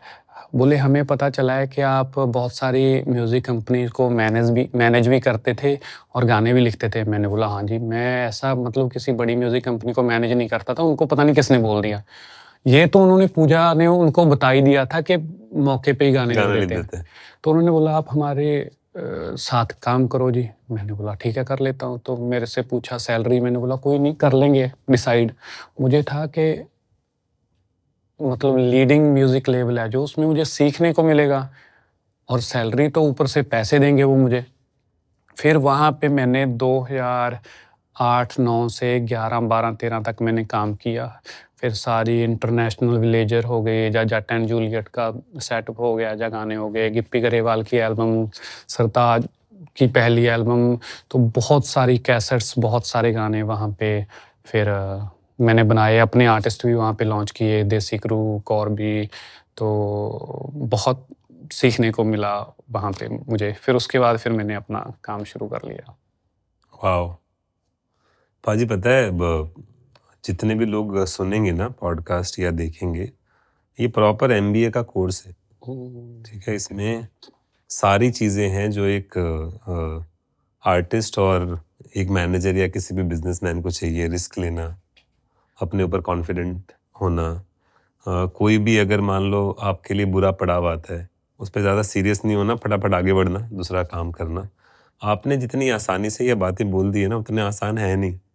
और ज़्यादातर लोग ना जब सक्सेसफुल हो जाते हैं तो वो अपनी एक ऐसी कहानी लोगों के सामने रखते हैं जो कहानी सुनने में बड़ी अच्छी लगती है। आपकी कहानी में ना 100% जेन्युइनिटी है। थैंक यू, आपने ये पूरी कहानी बताई। मेरे को बीच में बहुत सारी क्यूरियोसिटी मच रही थी, पर मैंने कंट्रोल किया, मतलब एक बार मैं पूछूंगा। पहला तो आपने फट्टी की याद दिलाई। मैं हरियाणा में पढ़ा हूँ क्लास 4 तक, और हमारे यहाँ होती थी पहली पक्की दूसरी, नर्सरी सेम के जो सेम होते। हमारे भी ऐसे होती थी, पहली तो पक्की, मैं भी जब गुवाहाटी कच्ची में पक्की या दूसरी। किसी को बोलता ना मैं फट्टी पे पढ़ा था, तो लोगों को विश्वास नहीं होता, बोले यार आदम के ज़माने में थोड़ी पढ़े थे हम, मैं भी 83 बॉर्न हूँ। तो मेरे को याद आ गया वो कलम, दवात, फट्टी, वो मुल्तानी मिट्टी, रोज़ हम वो पकड़ के लेके जाते थे, बिल्कुल, बिल्कुल, उसको गच्चक। घस के और वो लाइनें बना के वो लिखते हाँ, थे। हाँ, थैंक यू सेम। याद दिलाने के लिए। अ, दूसरा आपने ना एक और इम्पॉर्टेंट बात बोली कि जैसे आप भाग गए थे, हम ये रिकमेंड नहीं करेंगे बच्चों को कि आप घर से भाग जाओ। तो आपको घर से भागने के टाइम में डर नहीं लगा? क्योंकि आप एक बार नहीं भागे, आप 2 बार भागे हो। 2 बार। तो दूसरी बार जब आप भागे हो, तो फैमिली वालों ने पकड़ा नहीं आपको या दिक्कत नहीं हुई? नहीं, दूसरी बार मैं हॉस्टल से ही भागा था, तो दूसरी बार मैं जब 15 दिन गायब रहा तो थोड़े से डर गए थे। थोड़े से इमोशनली जब मैं वापस घर पे आया तो मम्मी बहुत बहुत रोए। मेरी मासी जी मेरे आए हुए थे घर पे, रिश्तेदार आए हुए थे, मेरे फादर साहब ने बोला नहीं, भागने की ज़रूरत नहीं है। और भागने का सिर्फ म्यूज़िक रीज़न नहीं था उस टाइम पे, था तो बच्चा ही, एक घर पे स्कूटर ले लिया था वेस्पा, एक मेरे फादर साहब जी ने अपने मामा के बेटे से ट्रैक्टर ले लिया था, एशर 2 सिलेंडर। तो मुझे ये भी थोड़ा-थोड़ा शौक था कि मैं स्कूटर भी चलाऊँ, ट्रैक्टर भी चलाऊँ, ट्रैक्टर पे गाने सुनूँ। तो उन्होंने बस यही बोला कि कोई बात नहीं, तू यहाँ पे पढ़ना शुरू कर दे। वैसे मार तो पड़ती ही रहती थी, वो तो मतलब part of life. Part of life. हमारे टाइम पे तो बहुत मैंने तो बहुत मार खाई है। हमारी एज के सभी ने खाई है हाँ, अपने मेरे को पेरेंट्स। याद है हम जब हरियाणा में थे तो चलते फिरते बुआ जी के लड़के जो बड़े होते थे आते थे, पहले मार देते थे, फिर पूछते थे और कैसा है। हाँ, हाँ, वो तो ऐसे ही था। मतलब कल्चर ही वैसा था। हाँ, ऐसा ही और था। दूसरी बात ना, आपके तारीफ करनी पड़ेगी आपकी स्कूल की। 1980s में एक ऐसा स्कूल जहां बच्चों को सजेस्ट किया जाता है कि आप लिखो, उसके बाद में उनको ये बोला जाता है कि आप अच्छा लिखते हो, कि आपको ये लिखना चाहिए। बहुत कम कहानियां मैंने सुनी है जहाँ पे इतना मोटिवेट करते हैं कोई स्कूल में। तो कुडोज टू दैट स्कूल और आपके टीचर जिन्होंने आपको पढ़ाया है, आपको समझाया ये बात। और क्लास 8-9 में या छोटी क्लास में आपको गुलशन कुमार जैसा प्रोड्यूसर बनना है, और आज अभी आप टी सीरीज के साथ बहुत काम कर रहे हो। बिल्कुल, बिल्कुल। भूषण कुमार जी से मिले पहली बार राइट। और अभी आप इतना सारा काम कर रहे हो, तो कैसी फीलिंग आती है? वो याद आता है गुलशन कुमार वाले दिन जब आप बोलते थे कि मेरे बिल्कुल, बिल्कुल। 2015 में, उससे पहले भी कुछ कैसेट्स की थी, दर्शन कुमार जी काम करते थे, पंजाबी का देखते थे उससे पहले। उनके साथ और आर्टिस्टों की कैसेट्स मैंने उनको दी थी दिल्ली में जाके। भूषण जी से नहीं मैं मिला था। तो 2015 के मई जून में मैं दिल्ली में मिला नीरज कल्याण पाजी से। तो उनको मेरे बारे में पता था कि मैं स्पीड रिकॉर्ड में चीज़ें करता हूँ, क्योंकि सभी को एक दूसरे का पता ही है कि कौन क्या करता है। बोले यार आप बहुत आपने वहाँ पे गाने किए। मुझे लगता है उस टाइम पे मेरे 200-300 गाने स्पीड रिकॉर्ड पे आ गए होंगे। स्पीड रिकॉर्ड पे ही ज़्यादा आ रहे थे, क्योंकि मैं वहीं पे काम करता था, वहीं बनाता था, वहीं रिलीज़ कर लेता था। खुद ही करना होता था सारा कुछ, आरओबी टीवी चैनल्स को खुद ही भेजना होता था। तो जब दिल करता था अपने किसी गाने की ऐड जितनी मर्जी बाकी सभी की बंद करके अपने गाने की चला देता था। जो ठीक लगता था गाना वो वर्क कर जाता था, और उसके ऑनर थे वो भी कभी कुछ नहीं बोलते थे। स्पीड रिकॉर्ड की बात ही कर रहा हूँ। एक मैंने आर्टिस्ट लॉन्च की थी कॉर्बी। तो एक फ़िल्म थी अमरिंदर गिल की, डैडी कूल मुंडे फूल। तो उसमें एक गाना ओरिजिनल था, जो वो था अमर नूरी जी के साथ जस्सी गिल का। जस्सी गिल की उससे पहले एक एल्बम आ चुकी थी। जस्सी गिल का दूसरा सिंगल गाना था। पहली टी सीरीज़ पे आई थी, दूसरा वो स्पीड रिकॉर्ड में मैंने देसी क्रू को भी उससे लॉन्च किया, कॉर्बी को भी उस पे लॉन्च किया। और मैंने गाना रीमिक्स बनाया। ओरिजिनल फ़िल्म में किसी और फीमेल सिंगर का था, रीमिक्स उसका बनाया कॉर्बी से गवा के, उसको लॉन्च करना था। मुझे लगा ये राइट टाइम है उसको लॉन्च करने का। एक तो फ़िल्म में फ़ीचर करूँगा उसका गाना, फ़ीचरिंग उसमें थी Amarinder Gill and Harish Verma and film की हीरोइन की। जस्सी गिल का एल्बम हिट होके हटी थी पहली टी सीरीज़ में। और अरविंदर खैरा से मैंने थोड़े से पैसे दे के बस वाइट स्क्रीन पे उसका वीडियो बना के सिंक करके दोनों के आज रात को शूट किया, रातों रात एडिट किया, और कल शाम को टीवी चैनल्स पे जितने बाकी कैसेट्स के प्रोमो चल रहे थे मैंने सारे बंद करवा के सिर्फ वही चला दिया सारे टीवी चैनल्स पे। और 2-3 दिन में ही वो गाना क्लिक हो गया। उससे आर्टिस्ट भी लॉन्च हो गई, म्यूज़िक प्रोड्यूसर भी लॉन्च हो गया, और फ़िल्म का भी थोड़ा-सा पता लगने लग गया। मुझे अमरिंदर गिल पाजी का फ़ोन आया कि यार ये बड़ा अच्छा किया तुमने, ये तो गाना भी हिट है, और मुझे लोग बोल रहे हैं कि इस गाने के चक्कर में आपकी फ़िल्म नोटिस हो रही है। और वो फ़िल्म ने वर्क भी किया थोड़ा-सा। तो उसके बाद जब अपना काम करना मैंने शुरू किया, आपने 2015 में शुरू किया? नहीं 2013-14 में, 13 में कर लिया था, पर वह स्पीड रिकॉर्ड के साथ काम करना बंद नहीं किया। जॉब बंद कर मतलब जॉब उनके करने लिए गाने काम करते थे बट जॉब नहीं करते हाँ, थे। जॉब नहीं करता था। फ्रीलांसिंग जैसे काम। हाँ, और वहाँ पे भी मैंने तनख्वाह थी मेरी जब पहले तो डिसाइड ही नहीं हुआ। जब 2-3 महीने फिर मैं सोनू पाजी को बोलने लगा कि पाजी सैलरी चाहिए। बोले यार पैसे ही नहीं होते। मैंने बोला नहीं, अभी खर्चा पानी तो चलाना पड़ेगा, मैं काम भी कर रहा हूँ। तो उन्होंने शुरू किया 7-8 हज़ार मंथली सैलरी से। जब मैंने वहाँ पे नौकरी छोड़ी तो मुझे लगता है 2 लाख के आसपास मेरी सैलरी थी। और महीने की? महीने की। और वो अपनी सैलरी मैंने खुद बढ़ाई अपने आप ही। सारी चीज़ें मैं ही मैनेज करता था। तो मैं 1.5-2 महीने बाद बोल देता था। 7,000 से मैंने 15,000 किया, 15 से मैंने बोला अगले महीने मेरी सैलरी 25,000 आई, बाकियों का देख लो। 25 से 50, 60, 70, फिर एक दिन मैंने बोल दिया जी 1 लाख सैलरी, क्योंकि मैंने अपने ऊपर सारी चीज़ें कर ली। उनको ऐसे लगता था कि सारी चीज़ें तो यही देख रहा है, ये भाग गया तो काम कैसे होगा? तो इस चक्कर में मेरी सैलरी 2 लाख तक मैंने खुद ही बढ़ा ली, खुद ही कर ली। और मुझे पाजी 7,000 तो 2 लाख कितना टाइम लगे? 8, 9 से 13 तक 4 साल। 4 साल। और फिर उसके बाद भी मैं उनके पास बंदे 2-3 खुद ही मैंने रखे।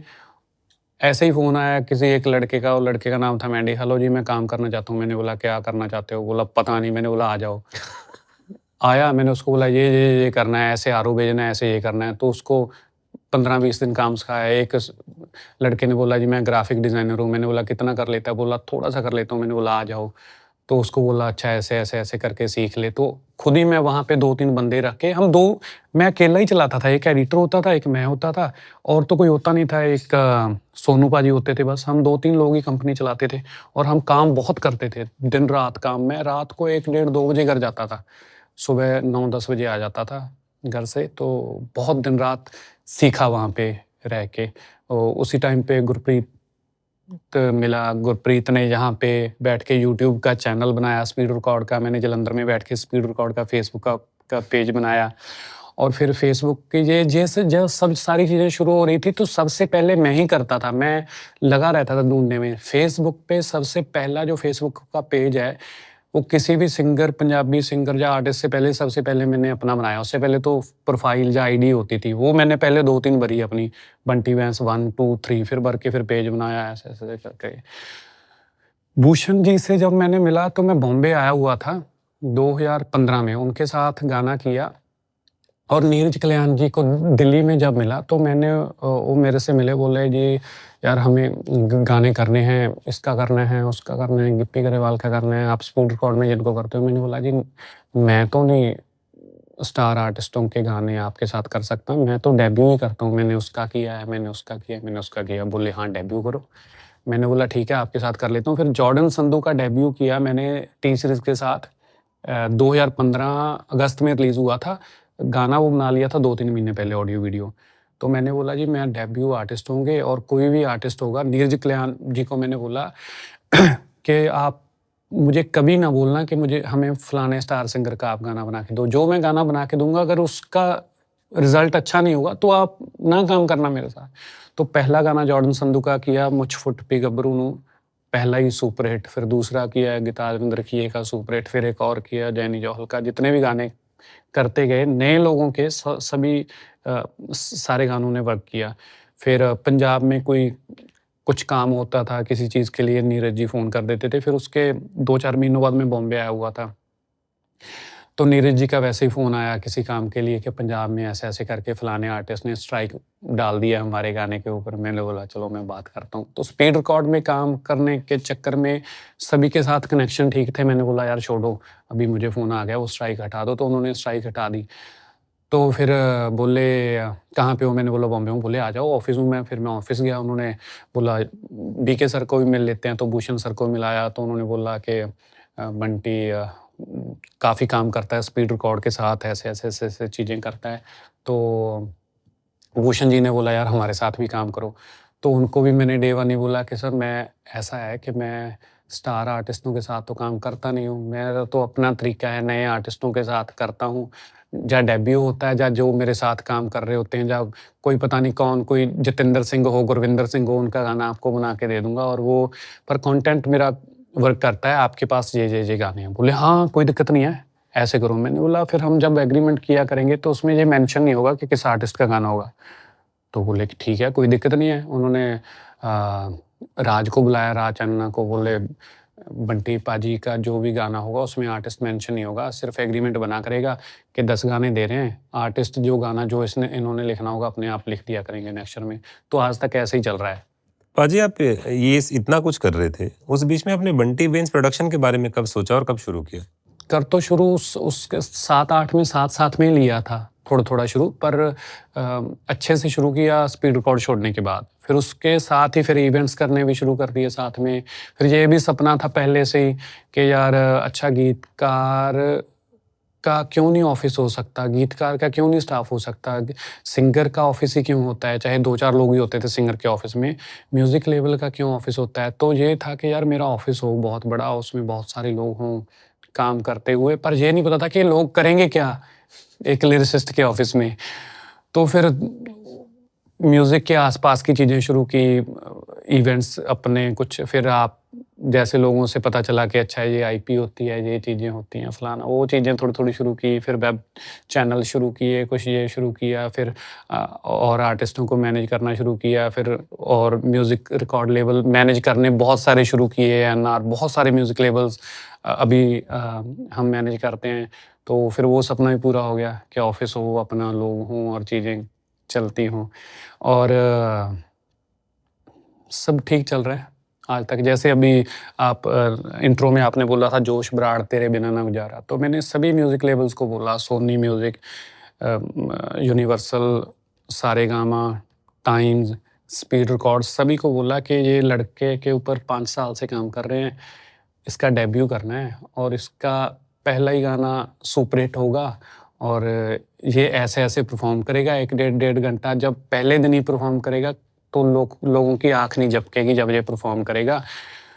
तो सभी किसी ने ये नहीं बोला कि नहीं होगा। तो जब फिर मैं बोलता था कि इसके डेब्यू पहले गाने के लिए 1 करोड़, डेढ़ करोड़ रुपया लगेगा, तो उस चीज़ से थोड़ा-सा लगता था कि यार 1.5 करोड़ डेब्यू गाना, तो थोड़ा-सा डरते थे सारे।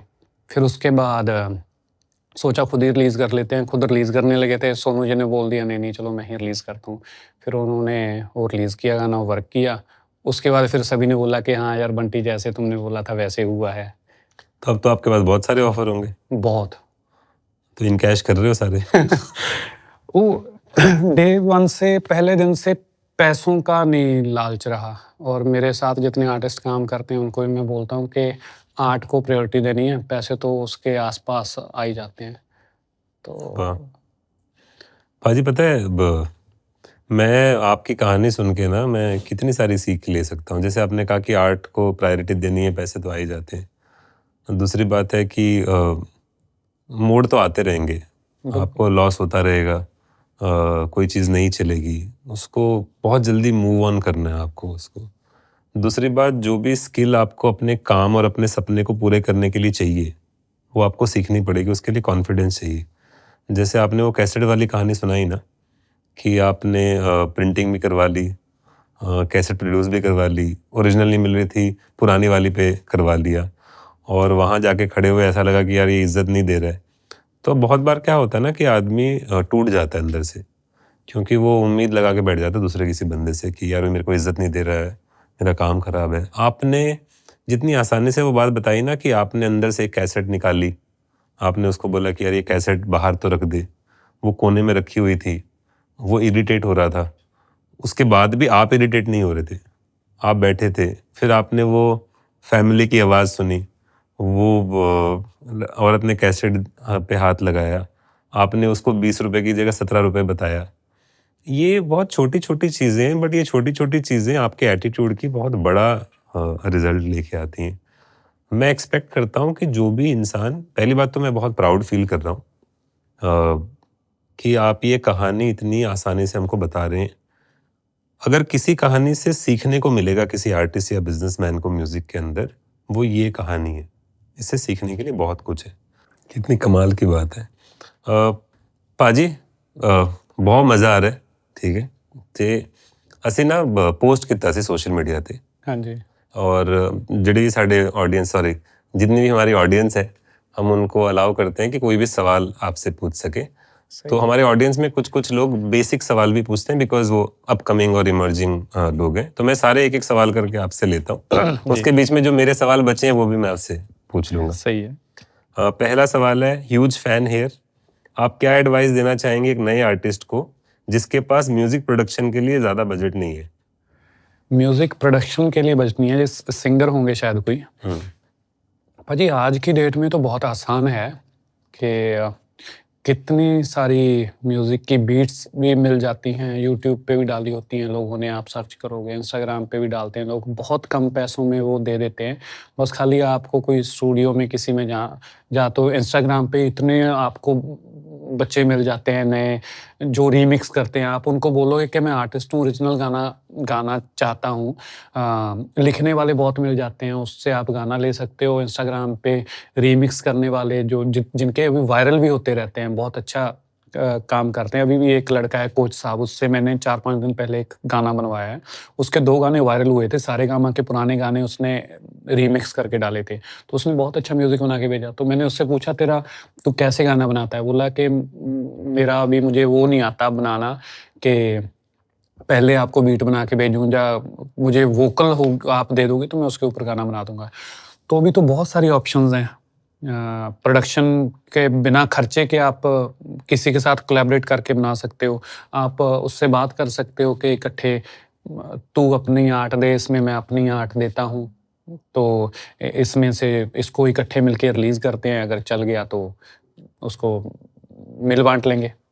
Hardeep, hope this helps. थोड़ी सी मेहनत करो, सब आसानी से अवेलेबल है जैसा पाजी ने बताया। बिल्कुल। ओके पाजी, can you share the success story of जोश ब्राड्स तेरे बिना ना गुजारा रे? जोश आपने वो तो बताया कि आप सारे लेबल्स के पास गए थे हाँ, और आपने हाँ। बजट काफी दिया था, फाइनली खुद रिलीज करने वाले थे, फिर स्पीड ने रिलीज किया। जोश के पापा थे जो राज ब्राड साहब बहुत वर्सटाइल आर्टिस्ट थे। उनसे मुझे भी और बहुत लोगों को सीखने को मिला है कि वो खुद तो वो लिखते थे, गाते थे, एक्टर भी थे, खुद का म्यूजिक लेबल भी था, टीम म्यूजिक उनकी कंपनी का नाम था। आर्टिस्ट भी खुद लॉन्च करते थे वो बहुत सारे, और आर्टिस्ट तो लॉन्च करते ही थे, अपने आप को भी बहुत बार री-लॉन्च करते थे। पहले उन्होंने सैड सॉन्ग्स की एल्बम निकाली, उस तरीके के आर्टिस्ट बने, फिर उन्होंने थोड़ी-सी स्टाइलिश एल्बम निकाली, फिर उन्होंने डुएट एल्बम निकालनी शुरू की देसी पॉप के नाम से। फिर उन्होंने हनी सिंह के साथ, हनी सिंह की जो दूसरी एल्बम थी, पहली बार जिसमें हनी सिंह ने रैप किया, चंडीगढ़ दे नज़ारियां ने पट्टिया, रीबर्थ एल्बम थी। तो उनसे सीखने को बहुत कुछ मिला राज ब्राड पाजी से। तो राज ब्राड पाजी ने 10-12 साल पहले मैं उनके घर पे गया था। पहले आर्टिस्ट थे वो जिन्होंने चंडीगढ़ में अपनी कोठी बनाई थी। पहले सिंगर थे पंजाब के। तो मैं उनके घर पे मिलने गया तो एक बच्चा मिला मुझे, वो पानी देने आया, तो उन्होंने बोला ये चाचा जी हैं तेरे, इनके ये बहुत आर्टिस्ट लॉन्च करते हैं, म्यूज़िक में यही चीज़ें करते हैं। तो उस छोटे से बच्चे ने बोला हेलो, सत श्री अकाल चाचा या चाचू। तो मुझे नहीं पता था उनका बेटा है वो। तो उन्होंने बोला कि ये इसको 2024 में लॉन्च करेंगे और तू लॉन्च करना है इसे। तो वो बात आई गई होगी, मुझे मेरे ध्यान में नहीं रहा। फिर उसके बाद उनकी डेथ हो गई 2016 में। फिर 2018-19 में जोश की सिस्टर के गाने 17-18-19 में आने शुरू हुए। तू ता मेरी केयर नहीं करदा, हनी पाजी ने किया गाना, जोश की सिस्टर का, सविताज बराड़ का, वो आए। तू तो मेरी केयर नहीं हाँ, करदा। हाँ, वो जोश की सिस्टर का गाना है, सविताज का। तो सविताज ने सिंगिंग शुरू की, एक्टिंग शुरू की। सिद्धू के साथ अभी पीछे एक फिल्म आई थी मूसा जट, और भी उसने फिल्में की हैं। वो अपना काम कर रही थी। तो जोश ब्राड की मदर, जोश एंड जोश की सिस्टर, तीनों ही हैं फैमिली में। तो वो मुझे मिलने आए ऑफिस इस चीज़ के लिए कि जो हमारी कंपनी थी टीम म्यूज़िक, वो जब की डेथ हुई है ब्राड साहब की, उसके बाद हमें पता नहीं चल रहा है कि वो किसके पास है, उसका यूट्यूब चैनल किसके पास है, उसका कंटेंट किसके पास है। वो यूट्यूब पे गाने हमें दिखते हैं, स्पॉटिफाई पे, आईट्यून्स पे, पर हमें पता नहीं चल रहा कहाँ पे है। तो फिर वो तो चलो मैंने पता कर दिया कि किसके पास है। उनसे वो वापस लेके भी उनको कंपनी दे दी, किसी डिजिटल कंपनी के पास थी। तो उनको पूछा भी कि आपने बताया क्यों नहीं इनको? तो उन्होंने बोला हमें पता नहीं, हमें था कि हमारा स्टाफ बताता होगा। तो जोश को मैंने पूछा क्या कर रहे हो? उसने बोला कि मैं +2 में हूँ। मैंने बोला इसके बाद क्या करना है? उसने बोला मैंने देखता हूँ शायद स्पोर्ट्स में जाऊँगा। तो मैंने बोला यार तुम्हारे फादर इतना अच्छा गाते थे, इतने अच्छा लिखते थे, तेरा नहीं है मन गाने का? बोला पता नहीं है भाई। तो जोश की मम्मी ने बोला कि बहुत अच्छा गाता है, पर इंग्लिश गाता है स्कूल में, और जब स्कूल में गाता है तो दूसरी तरफ से लड़कियां दीवारें कूद के आ जाती हैं इसको सुनने। मैंने बोला अच्छा ये तो बड़ी बात है। तो मैंने बोला शाम को स्टूडियो आना, ये 5 साल पहले की बात है। बोला नहीं अभी मैं रेडी नहीं हूँ और मुझे पंजाबी गाना इतने अच्छे से नहीं आता। मैंने बोला ठीक है फिर भी आ जाना। सविताज ऑलरेडी साइन थी किसी के पास, सविताज की बात नहीं की हमने, उसकी सिंगिंग की बात नहीं की। तो शाम को मेरे पास आया एक म्यूज़िक प्रोड्यूसर है स्नैपी पंजाबी का, सिद्धू के गाने बहुत सारे लोगों के उसने गाने किए, दिलजीत पाजी की एल्बम भी की थी। तो उसके स्टूडियो में गए तो मैंने कुछ 2-3 लाइनें बनाई, तो मैंने गवा के देखा तो मुझे लगा कि ठीक गा रहा है। मैंने बोला यार तेरे पापा जैसी आवाज़ ही आ रही है तेरी। तो फिर वापस वहाँ से निकले तो मैंने बोला कि तुम्हें ये करना चाहिए। मैंने बोला लिख भी लेता है? बोला नहीं मैं लिखता तो नहीं हूँ। उसने बोला कि मैं ट्राई करता हूँ बेसिक म्यूज़िक बनाने की थोड़ी-थोड़ी, और मैं गिटार सीखने की ट्राई करता हूँ। और फिर मैंने बोला यार नहीं तुम्हें ना करनी चाहिए सिंगिंग। बोला ठीक है फिर मुझे इसके लिए टाइम चाहिए होगा। मैंने बोला जितना टाइम तुम्हें चाहिए ले ले, और जो चीज़ें तुमने जो क्लासेस लगानी है इसके लिए, सीखने के लिए, म्यूज़िक सीखने के लिए, गिटार सीखने के लिए, तू सारा कुछ कर, तेरे पास पूरा टाइम है।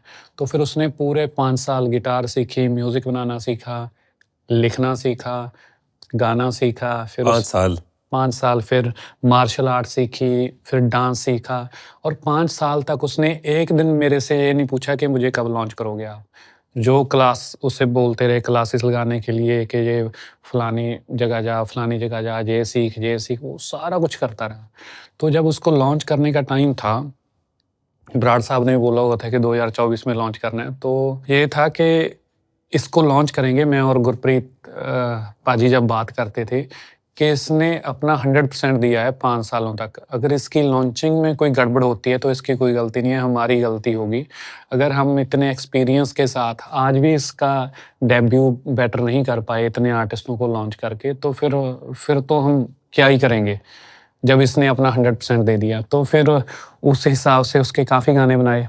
फिर ये गाना जो तेरे बिना ना गुज़ारा ये बनाया। ये पहले फ़िल्म में प्री प्रमोट हुआ थोड़ा सा, शायर फ़िल्म जिसकी मैं बात कर रहा था, जिसमें मैंने एक्टिंग भी की थी, उसमें सरताज पाजी ने इसकी 2-3 लाइनें गाई, उससे थोड़ी-सी प्री प्रमोशन हो गई। पूरा गाना आया नहीं, लोग इंटरनेट पे ढूँढते रहे, लिखते रहे पूरा गाना कब आएगा। फिर जोश का पूरा गाना हमने बनाया।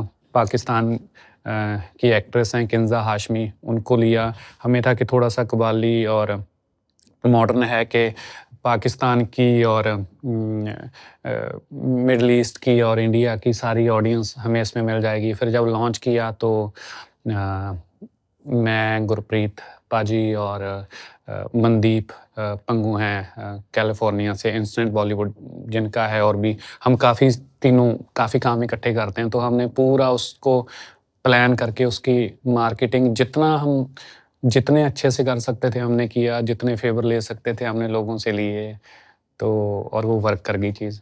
वाह, कमाल का वर्क किया पाजी, कांग्रेचुलेशंस आपको और भी। जोश की एक और बात आपसे शेयर करना चाहता हूँ कि जोश के साथ बहुत बार ये डिस्कस हुआ था कि तेरा लॉन्च ऐसे करेंगे, ऐसे तेरा पूरी दुनिया गाना गाती होगी। और ये जोश को मैंने एक बार मेरे इंस्टाग्राम पे अभी भी है एक रील भेजी, किसी स्टेडियम में कोई आर्टिस्ट बाहर का कोई आर्टिस्ट परफॉर्म कर रहा है स्टेडियम में और लोग उसका गाना उसके साथ में गा रहे हैं। तो मैंने लिख के भेजा कि तेरा जो पहली परफॉर्मेंस होगी वो हम स्टेडियम में करेंगे। बोला हाँ भाई बिल्कुल करेंगे, मैं पूरी जान लगा दूंगा उसके लिए। तो उसका जो पहली परफॉर्मेंस थी अभी दिल्ली में आईजी स्टेडियम में एपी के साथ। तो जैसे एपी के साथ एपी ने मुझे फ़ोन किया था चंडीगढ़ के शो की ओपनिंग के लिए, वाजिर के लिए। तो मैंने बोला कि उन दिनों में वाजिर बिज़ी था, तो मैंने बोला कि ऐसा करते हैं बॉम्बे वाजिर की परफॉर्मेंस रख लेते हैं ओपनिंग पे, और दिल्ली में रखेंगे जोश की परफॉर्मेंस। जोश का गाना आया हुआ था। तो उसने भी एक बार नहीं पूछा कि उसका गाना तो एक आया है, 1-1.5 घंटा क्या गाएगा। तो उसने बोला ठीक है रख लो। तो पहला दिन था उसका स्टेज पे जोश का, 1-1.5 घंटा उसने गाया। तो जब हमने उसकी आफ्टर मूवी उसी रात को डाली तो बहुत एप्रिशिएट किया लोगों ने। और वहाँ पे भी जितने लोग थे, हम डीएम देख रहे थे जोश का, पूरा भरा हुआ था। अगर वहाँ पे 22-25 हज़ार लोग थे तो 7,000-8,000 लोगों के डीएम वहाँ से जोश को आए। कि बहुत अच्छा परफॉर्म किया तुमने। फिर उसके बाद फिर हमने चंडीगढ़ में भी दूसरी परफॉर्मेंस चंडीगढ़ में भी रखी। फिर एपी ने बोला कि जॉश को चंडीगढ़ भी रखते हैं। तो वहाँ पे तो फिर उसका और कॉन्फिडेंस ऐसे हो गया। हमें लग रहा था कि वहाँ पे परफॉर्म कर लिया, जो हमें चाहिए था कंटेंट वो मिल गया लोगों को दिखाने के लिए कि ऐसे परफॉर्म करता है, इसके शो शुरू करने के लिए। पर जब उसने चंडीगढ़ में परफॉर्म किया तो उसमें और कॉन्फिडेंस आ गया। उसने 1.5 घंटा परफॉर्म किया, बातें भी की और नए गाने गाए, बीच में अपने फादर साहब के गाने गाए और लोगों ने इतना अप्रिशिएट किया। मैं आपको मेरे पास इतने मैसेज आए वहाँ पे। कोई कपल थे जिनकी एंगेजमेंट होनी है या जिनकी शादियाँ होनी हैं, उनकी फैमिलीज़ के बाद में फ़ोन आए कि हमें अपनी शादी पे या एंगेजमेंट पे जॉश प्राड़ी चाहिए। पूरे इंडिया से जितने फेस्टिवल्स हैं सभी के फ़ोन आ रहे हैं हर रोज़ कि हमें जॉश प्राड़ चाहिए। तो पर अभी जैसे प्लान किया हुआ वैसे कर रहे हैं, देख रहे हैं। कितनी कमाल की बात है, कितनी अच्छी बात है कि उनके फादर साहब ने 2024 का सोचा था, 2024 में हुआ। 5 साल उन्होंने आपसे कुछ पूछा नहीं, जोश ने। एक यंग बच्चे में इतना पेशेंस होना आज के दिन बड़ी मुश्किल की बात है, इतना आसान नहीं है। और मेरे ख्याल से ये सब यूनिवर्स कराता है, सारी चीज़ें प्लानिंग होती है। ओके पाजी, अगला सवाल है कि हिप हॉप ट्रैक का फ्लेवर कब दोगे अपने गाने में? हाँ, ये मुझे सिद्धू बोलता रहता था कि भाई हिप हॉप में कुछ करो, हम दोनों भाई मिलके कोई धमाका करते हैं। दुबई था, उसका फ़ोन आया मुझे, तो ये बातें मेरे साथ कर रहा था वो। तो मैंने बोला था कि हाँ, हाँ, हाँ, ठीक है, करते हैं। मुझे लगता है कि म्यूज़िक ऐसी चीज़ है, साउंड की ही गेम है, तो उसमें कुछ भी कर सकते हैं हम कभी भी। आपने सिद्धू की बात की, सिद्धू मूसेवाला सॉन्ग का पोस्टर कब आएगा, लिखा है किसी दूसरे ने? हाँ, ये मुझे बहुत डीएम आते हैं, बहुत मैसेज आते हैं, तो ये सारा हम फैमिली के साथ मिलके ही प्लान करते हैं। तो एक तो ये है कि गाने बेशक बहुत सारे पड़े हैं सिद्धू के, पर बहुत सारे अगर पड़े हैं तो बहुत कम भी हैं, क्योंकि उसको बहुत सालों तक उसको बचा के रखना है। तो फैंस को होता है कि जल्दी से जल्दी आ जाए जी, ये ईपी निकाल दो, गाने निकाल दो। अगर वो निकल जाएंगे तो फिर ख़त्म हो जाएंगे, फिर उसके बाद 5-10 साल बाद क्या करेंगे। तो हम फैमिली के साथ डिस्कस करते रहते हैं कि आराम से निकालते हैं, पर अच्छे तरीके से बना के निकालते हैं। मेरे को आज भी याद है, गुरप्रीत और आप, हम लोग मिले थे 5-6 साल पहले, 6 साल पहले की बात है। तब आपने सिद्धू के बारे में बताया था मुझे, और हम लाइव शो मैनेज करने की या लाइव टूर करने की कुछ बात कर रहे थे। बिल्कुल। तो मैंने तब जाके ना सिद्धू का म्यूजिक एक्सप्लोर किया था। हाँ। और फिर जाके उसकी इस कहानी एक्सप्लोर की थी कि अब तो पूरी दुनिया जानती है। हाँ। बट ये जो जर्नी है ना किसी भी आर्टिस्ट की, पहले उसकी टीम और उसके आसपास के लोग उस जर्नी को जीते हैं, और वो जर्नी में उतार चढ़ाव, प्रॉब्लम, कंफ्यूजन, फ्लॉप, सब कुछ आता है। तब जाके वो जर्नी कहीं आके बनती है। मेरे ख्याल से हर आर्टिस्ट की, चाहे वो कोई भी आर्टिस्ट हो, कोई भी इंसान हो, सबकी जर्नी ऐसी होती है। पाजी, अगला सवाल है, तुसी ऑलरेडी बहुत अमेजिंग वीडियो कर दे हो। Which future movies and web series can we see your music in? हाँ जी, अभी वेब सीरीज़ भी प्लान कर रहे हैं, डॉक्यूमेंट्रीज़ कुछ प्लान कर रहे हैं। जैसे आपने बोला कहानियाँ होती हैं लोगों की, तो पंजाब में बहुत सारे राइटर्स, बहुत सारे सिंगर्स जिनकी बहुत अच्छी कहानी है, तो ट्राई कर रहे हैं, प्रोड्यूस कर रहे हैं उनको, उनके ऊपर अभी राइटर रूम बनाए हुए हैं, राइटर्स को लगाया हुआ है, तो वो ट्राई कर रहे हैं प्रोड्यूस करने की। तो बहुत अच्छी स्टोरीज़ हैं। पहले के बड़े कवि, राइटर और सिंगर्स जो हैं पंजाब के, तो उनकी कहानियाँ बना रहे हैं और उनका फिर म्यूज़िक तो खुद ही डिज़ाइन करेंगे। ऑल द बेस्ट पाजी। Thank you. ओके, अगला है कि can a lyricist give songs to you which you can release under your label? तुसी कोई लिरिसिस्ट चाहता ताड़े लेबल ते रिलीज करना? 100%। हम बहुत सारे, मेरी टीम में और भी लिरिसिस्ट हैं 3-4। एक है लड़का प्रभबैंस, बहुत अच्छा लिखता है। एक हमारी टीम में लड़की नैबजोत, उसके अभी 2-3 गाने निकाले हैं, बहुत अच्छा। अप्रोच क्यों करें? कहीं भी इंस्टाग्राम के डीएम पे, ऑफिस के नंबर पे, कहीं भी कर सकते हैं, ईमेल करके। मैं हर रोज चेक करता हूँ कि किसी नए आर्टिस्ट ने अप्रोच तो नहीं किया, किसी लिरिसिस्ट ने, किसी म्यूजिक प्रोड्यूसर ने। मैं हर रोज चेक करता हूँ, खुद चेक करता हूँ। भेजो भाई, प्लीज भेजो।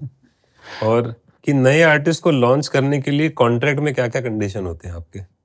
कोई कंडीशन नहीं होती है, एक जो फॉर्मेट बना होता है वो साइन करवा लेते हैं। मैंने तो कभी पढ़ा ही नहीं है और मैं ना कभी देखता हूँ कि कॉन्ट्रैक्ट पढ़ा कहाँ पे है। कॉन्ट्रैक्ट ऐसी चीज़ है कि अगर कॉन्ट्रैक्ट आर्टिस्ट के साथ किया हुआ है, जब पहले भी बात कर रहे थे, उस आर्टिस्ट को तो बांध के रख ही नहीं सकते।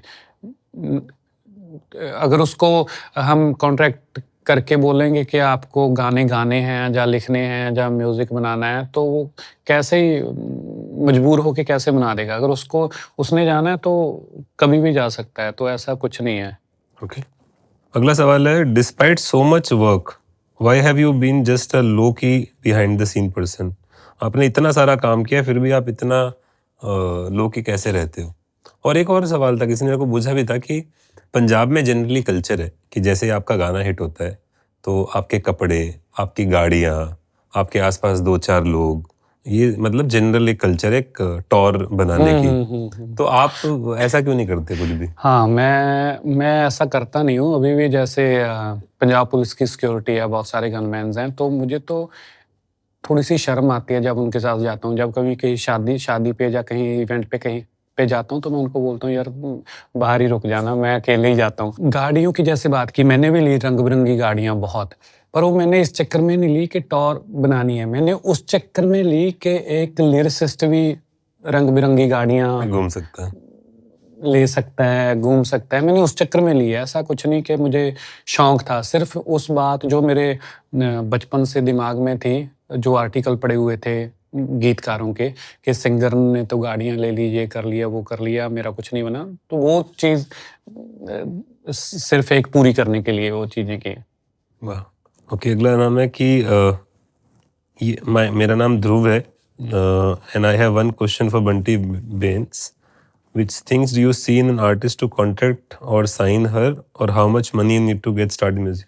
ये बोलना चाहते हैं कि जब कोई आप आर्टिस्ट को साइन करते हो तो उसमें क्या देखते हो, और दूसरी बात कि मेरे पास कितने पैसे होने चाहिए कि मैं म्यूजिक कर पाऊँ? मुझे लगता है पैसों की ज़रूरत तो होती नहीं है कि उसके पास पैसे होने चाहिए, कभी भी। मैंने अपनी ज़िंदगी में कभी किसी आर्टिस्ट को ऐसे को लॉन्च नहीं किया जिसके पैसे खर्च हुए हों उसकी लॉन्चिंग पे या उसके बाद। कभी भी पैसों का जुगाड़ कर लेते हैं हम। पैसे तो नहीं चाहिए, बस उसमें आर्ट चाहिए कि अगर वो सिंगर है, गाता है, तो ये ज़रूरी नहीं कि वो क्लासिकल ट्रेंड हो, बहुत कमाल का ही गाता हो। उसकी आवाज़ में जो उसकी साउंड निकलती है रिकॉर्डिंग में या लाइव गाने पे, वो फिट होनी चाहिए चीज़ों में। वो रिकॉर्ड करने के बाद सुन के ऐसा लगे कि हाँ यार, सुन सकते हैं इसको, साथ में इसके गा सकते हैं, इसको लोग सुनेंगे। वो थोड़ा-सा वो टेक्सचर होना चाहिए आवाज़ में, मुझे लगता है। और टैलेंट होना चाहिए, बाकी पैसा तो हो जाता हाँ, है। पैसा हो जाता है। और साथ में जैसे हम पहले भी कई बार बात कर चुके हैं कि पेशेंस भी चाहिए साथ में। और ये नहीं होना चाहिए कि आज मेरा गाना निकले, कल मैं स्टार बन जाऊँ।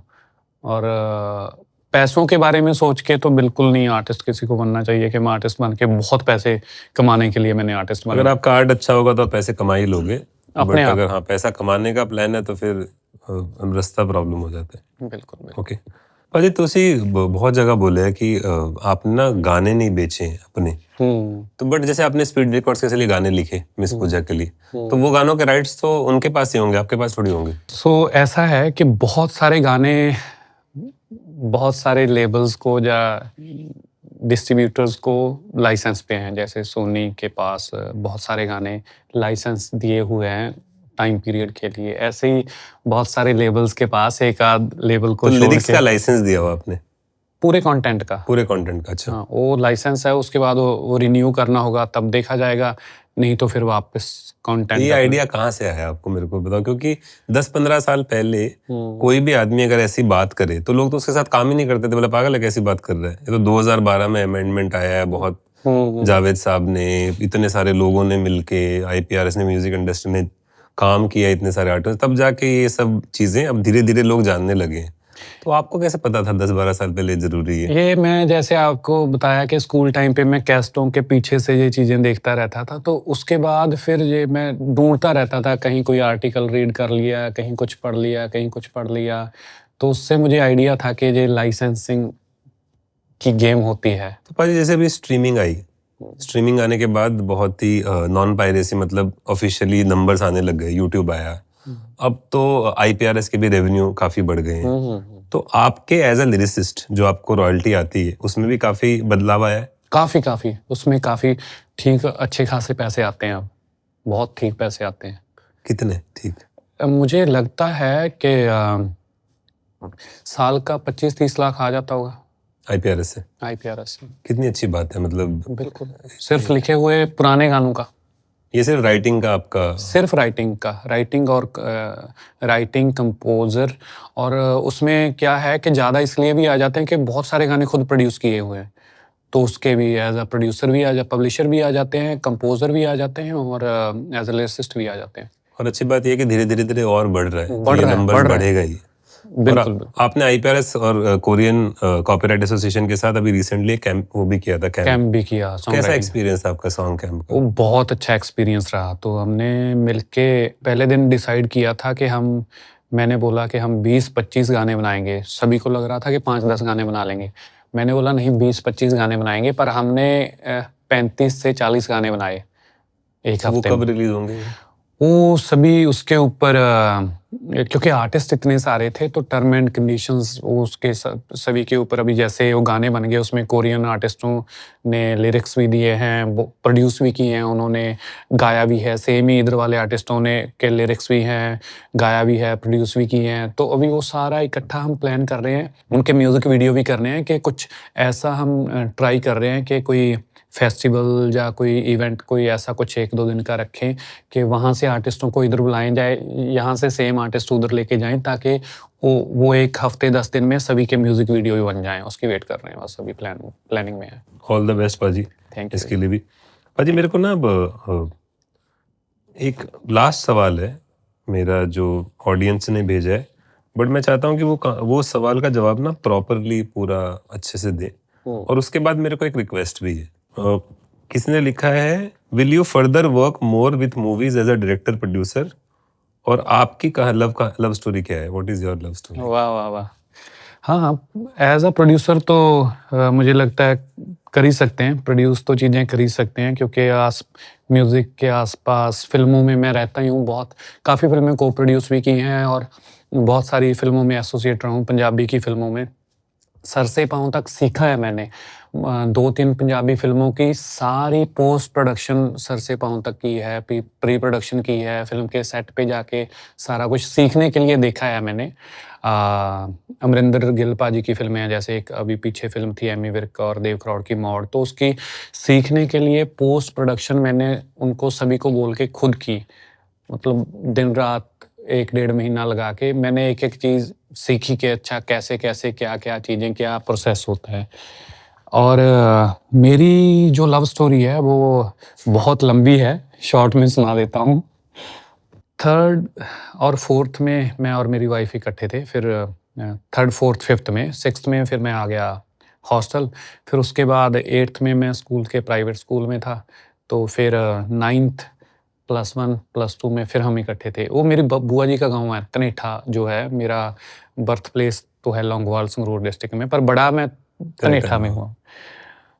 तो वहाँ पे हम जब 9th 10th +1 +2 में 4 साल इकट्ठे थे। फिर जब मैं मोहाली आ गया तो वो भी मोहाली आ गई। एक्चुअली BSc IT की करने वो आई थी। मैं अपने घर वालों को सेम क्लास और कोर्स का नाम झूठ बोलता था कि मैं भी वही कर रहा हूँ, BSc IT की कर रहा हूँ, पर BSc IT की वो करने आई थी मोहाली में, और साथ-साथ में ग्रेजुएशन भी वो कर रही थी। वो तो बाद में उन्होंने MA भी की, मैं नहीं पढ़ा +2 के बाद। शॉर्ट में बता देता हूँ, पर मुझे शौक था कि यार मैं कॉलेज यूनिवर्सिटी में नहीं गया, तो पीछे जे सारे अपने लोग ही थे, CM भगवंत मान साहब और एजुकेशन मिनिस्टर हरजोत बैंस। वो बैंस सरनेम के चक्कर में पहले मुझे DM करते थे MLA मिनिस्टर बनने से पहले, तो उनके साथ दोस्ती हो गई। तो एक दिन मैंने बोला, यार आप एजुकेशन मिनिस्टर हो, मेरे यूनिवर्सिटी में एडमिशन करवाओ, मैंने यूनिवर्सिटी में पढ़ा ही नहीं हूँ। तो पिछले साल ही फिर मैंने यूनिवर्सिटी में उर्दू के एक कोर्स में एडमिशन ली। वो +2 का सर्टिफिकेट जो गिरवी रखा था वहीं पे रह गया था, नया निकलवाया पंजाब स्कूल एजुकेशन बोर्ड में, आधे घंटे में निकलवा के फिर VC को उन्होंने फ़ोन किया, एडमिशन करवा के 1 साल का फिर मैंने कोर्स किया पंजाब यूनिवर्सिटी चंडीगढ़ में। और अभी मैंने अपने बायो में इंस्टाग्राम पे लिखा हुआ है पंजाब यूनिवर्सिटी स्टूडेंट हो अभी आप? हाँ, स्टूडेंट। अभी आई कार्ड भी मैं पास में रखता हूँ। वो फीलिंग लेने के लिए। तो हम मोहाली में जब +2 के बाद मिले तो हमें लगा कि शायद हम शादी करके बढ़ सकते हैं आगे। तो फिर हमने घर पे बात की। मेरे घर वाले तो चलो मान गए आसानी से, पर उनके घर वाले नहीं माने। पर वाइफ़ ने बोला कि मेरे ससुर जी हैं जो, उन्होंने बोला वाइफ़ को कि अच्छा तुम्हें लगता है वो स्टार बन जाएगा? तो उन्होंने बोला कि नहीं, मुझे हो सकता है बन जाए, पर मुझे ऐसा, अगर आप कोई 15-20 एकड़ वाले के साथ शादी कर दोगे कि आपका, मैं शादी करके वहाँ पे जाऊँ, उसकी ज़मीन बिक जाए तो फिर आप क्या करोगे? तो हो सकता है मैं यहाँ पे जाऊँ, यहाँ पे ज़्यादा खुश रहूँ। मुझे ठीक लग रहा है कि मैं उसके साथ शादी करूँ, और हमारे गाँव के भी नहीं है वो। तो उन्होंने बोला एक दिन कि आप ऐसे करो कि अभी 12 साढ़े 12 बजे हैं, शाम सूरज छिपने से पहले-पहले अगर वो अपने गाँव में से चले जाते हैं, तुम फ़ोन करके बोल दो सारा कुछ सामान लेके, तो फिर मैं तुम्हारी शादी कर दूँगा। फिर वो उधर सूरज छिप रहा था, हम घर से, गाँव से निकल रहे थे सारा सामान लेके। 2 घर थे हमारे, एक मेरे चाचा जी का, एक हमारा, तो दोनों घर हम अपने पिछला गाँव था जो लौंगोवाल, वहाँ जा रहे थे सामान लेके। तो अब आधे रास्ते तक गए थे तो फिर उनका फ़ोन आया कि नहीं, नहीं, नहीं, नहीं, नहीं, आप गाँव छोड़ के जाना है, छोड़ के चले जाओ, वापस आना है वापस आ जाओ, मैं शादी नहीं करूँगा अपनी बेटी की। फिर हमने भाग के शादी करवाई, भाग के शादी करवा के 10-15 दिनों बाद फिर उन्होंने बुला लिया वापस। भागने में आप एक्सपर्ट हो मतलब। फिर उन्होंने वापस बुला लिया कि नहीं, अच्छे से शादी करते हैं। तो उसके बाद फिर 10-15 दिन अच्छे ठीक बात होती रही, फिर उसके बाद फिर मुकर गए। फिर चीज़ें ऐसी सिचुएशंस बनी कि डाइवोर्स पेपर पे हमारे दोनों के साइन हो गए। फिर 1 डेढ़ महीने बाद फिर भागे हम दोनों। फिर हम भाग के फिर वापस नहीं आए 1 डेढ़ साल। फिर साथ में मैं अपने चीज़ें भी करता रहा।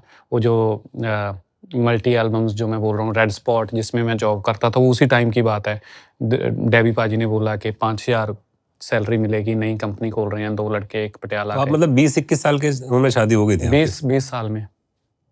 तो फिर हमारी पहली बेटी हुई। शादी के साल बाद ही हमने डिसाइड किया कि बच्चे पहले करते हैं, फिर काम पे लगेंगे बाद में। तो अभी वो सारा ऑफिस में सारा काम वही संभालती हैं। तो मैं जैसे आज आपके पास हूँ बॉम्बे, तो वहाँ पे वो सारा ऑफिस देखते हैं, तो सारी चीज़ें हम मिलके करते रहते हैं। फिर बाद में बहुत, अभी तो अच्छे से, अभी तो हमारे साथ ही रहते हैं वहाँ मोहाली, मतलब थोड़ी दूर ही रहते हैं, वो भी मोहाली आ गए, बहुत प्यार करते हैं अब तो, बच्चों के साथ भी। तो जो मेरी वाइफ़ के ब्रदर हैं दोनों, वो भी मेरे ऑफिस में ही मेरे साथ ही काम करते हैं। एक वीडियो डायरेक्टर है, उसने वहीं पे आके सीखा वीडियो डायरेक्शन, कैमरा चलाना, एडिट करना, एक प्रोडक्शन में चीज़ें करता है। मेरा छोटा भाई है, वो भी ऑफिस में ही काम करता है। तो सारे लगे रहते हैं काम करने। तो मेरी जो मेरी रिक्वेस्ट ये है कि किसी ने सवाल भी भेजा है, बहुत जगह लिखा भी, आपने भी बताया कि आपने मिस पूजा के गाने चंडीगढ़ से लुधियाना जब आप पहुंच रहे थे तो रास्ते में सारे गाने, सारे शेर लिख दिए थे, और आपने बोला कि 2-3 मिनट में जितनी देर का गाना होता है, मैं कल भी एक पॉडकास्ट सुन रहा था, आपने बोला कि यार जितनी देर स्क्रैच चलता है, जितनी देर बजता है उतनी देर में गाना लिख देता हूँ। करेक्ट? तो आज थोड़ा सा लाइव डेमो करते हैं उसका। है ना? सही है। आपने अपने प्यार की कहानी सुनाई, हाँ, और आपने अपनी कहानी सुनाई। हाँ, आपने म्यूजिक इंडस्ट्री को भी बहुत क्लोजली देखा है, हाँ, अपनी स्ट्रगल्स को, लोग कैसे काम करते हैं, हाँ। रंग कैसे बदलते हैं लोगों के, सारा कुछ आपने देखा है। तो ये सिचुएशन है।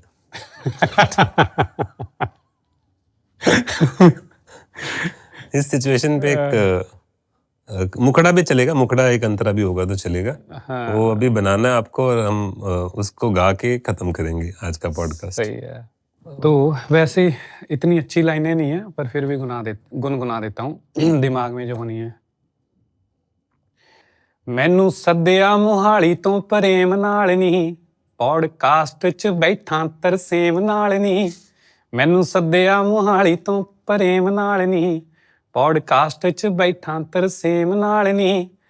तैनू पता किवें इत्थों तक आए हे, नी तेरे चन्न ने स्टार ने बनाए हे। गीत नविआं तो लिखे ने गवाए, नी तेरे चन्न ने स्टार ने बनाए हे। वाह, ਭਾਜੀ ਜਾਂਦੇ ਜਾਂਦੇ ਇੱਕ ਹੋਰ ਬੋਨਸ ਸਵਾਲ। ਹਾਂਜੀ। ਦੇਖੋ ਤੁਸੀਂ ਤੇ ਸੱਚ ਬੋਲੋਗੇ, ਜਦ ਅਸੀਂ ਛੋਟੇ ਹੁੰਦੇ ਨਾ ਬੱਚੇ ਤੇ ਬੜੇ ਸਟਾਰਾਂ ਨੂੰ ਜਦ ਦੇਖਦੇ ਆ, ਆਰਟਿਸਟ ਨੂੰ ਦੇਖਦੇ ਆ, ਉਹ ਕੋਈ ਵੀ ਆਰਟਿਸਟ ਬਣਨਾ ਚਾਹੁੰਦਾ ਹੈ ਤੇ ਉਹਦਾ ਇੱਕ ਵਾਰ ਤੇ ਸੁਪਨਾ ਆਉਂਦਾ ਹੈ ਕਿ ਮੇਰਾ ਇੰਟਰਵਿਊ ਹੋ ਰਿਹਾ ਹੈ, ਮੇਰੀ ਲਾਈਫ ਦੀ ਕੋਈ ਕਹਾਣੀ ਪੁੱਛ ਰਿਹਾ, ਮੈਂ ਸੁਣਾ ਰਿਹਾ, ਹੈ ਨਾ, ਇੰਝ ਹੁੰਦਾ ਹੈ ਨਾ ਮਨ 'ਚ। ਬਹੁਤ ਤੇ ਉਸ ਟਾਈਮ ਤੁਸੀਂ ਕਦੇ ਸੋਚਿਆ ਸੀ ਕਿ ਮੈਂ ਇਹ ਸਵਾਲ ਮੈਨੂੰ ਜ਼ਰੂਰ ਕੋਈ ਪੁੱਛੇ, ਮੈਂ ਉਹਦਾ ਜਵਾਬ ਦੇਣਾ ਚਾਹੁੰਦਾ? ਕੋਈ ਇੰਝ ਦਾ ਸਵਾਲ ਹੈ ਹਾਂ। ਕਿ ਯਾਰ ਇਹ ਸਵਾਲ ਨਾ ਕੋਈ इंटरव्यूअर पूछता नहीं है, ਇਹ सवाल मैंने कोई पूछेगा ना जब? बहुत बार ऐसे सवाल मन में आते हैं, निकलते रहते हैं। बहुत बार होता है कि ये बात किसी इंटरव्यू पे बताऊंगा, ये किसी मेन स्ट्रीम जैसे आपका पॉडकास्ट है द म्यूजिक पॉडकास्ट के, ऐसी जगह पे बताऊंगा। बहुत बार ऐसा बहुत सारे सवाल होते हैं। मुझे याद है कि स्पीड रिकॉर्ड में मैं जब काम करता था तो वहाँ पे जॉब करते करते उसके साथ में पर्सनल अपने आर्टिस्ट लॉन्च करने के लिए उनके लिए भी काम कर रहा था, स्पीड रिकॉर्ड की जॉब भी कर रहा था, वो सारा काम मैनेज कर रहा था, सारी चीज़ें कर रहा था इकट्ठी। तो उसके साथ में एक यूनिवर्सल से सारेगामा में गए थे शर्मा जी, तो उन्होंने मुझे बोला कि आप कंपाइलेशंस हमारी बना दो। तो उनकी मैं सारेगामा की कंपाइलेशंस बनाता था देसी रिकॉर्ड के नाम से, अभी भी उनके यूट्यूब पे थंबनेल लगे थे, वो मैंने ही नाम उनको बताया था। उसमें कंपाइलेशंस बनाता था, तो उसमें एक कंपाइलेशन के उनसे मैंने एक्सेल ले ली थी, उनके सारे मेटाडाटा लेके। तो 2 गाने मोहम्मद सदीक जी के, 2 कुलदीप मानक साहब के, सुरेंद्र कौर के, ऐसे ऐसे करके उनकी तब तो सीडी कैसेट्स बनती थी, तो 12 गानों की एक कंपाइलेशन बना के उनको मैं ईमेल पे ही वापस भेज देता था। तो उसका 500 रुपये लेता था मैं उनसे पर कैसेट।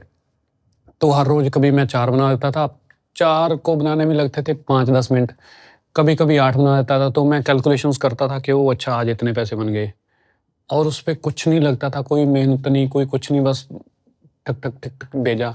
और एक दिन उस टाइम पे मेरे दिमाग में आया था, स्पीड रिकॉर्ड के ऑफिस में बैठा मैं सारेगामा का काम कर रहा हूँ, कि ये यार मैं किसी दिन किसी इंटरव्यू में बताऊंगा, जो न्यूज़पेपर पे आएगी। ये नहीं था कि वीडियो वाली, कि न्यूज़पेपर में मैं लिखूंगा कि हेडलाइन ये होगी, स्पीड रिकॉर्ड के दफ्तर में बैठ के करता था सारेगामा म्यूजिक कंपनी का काम।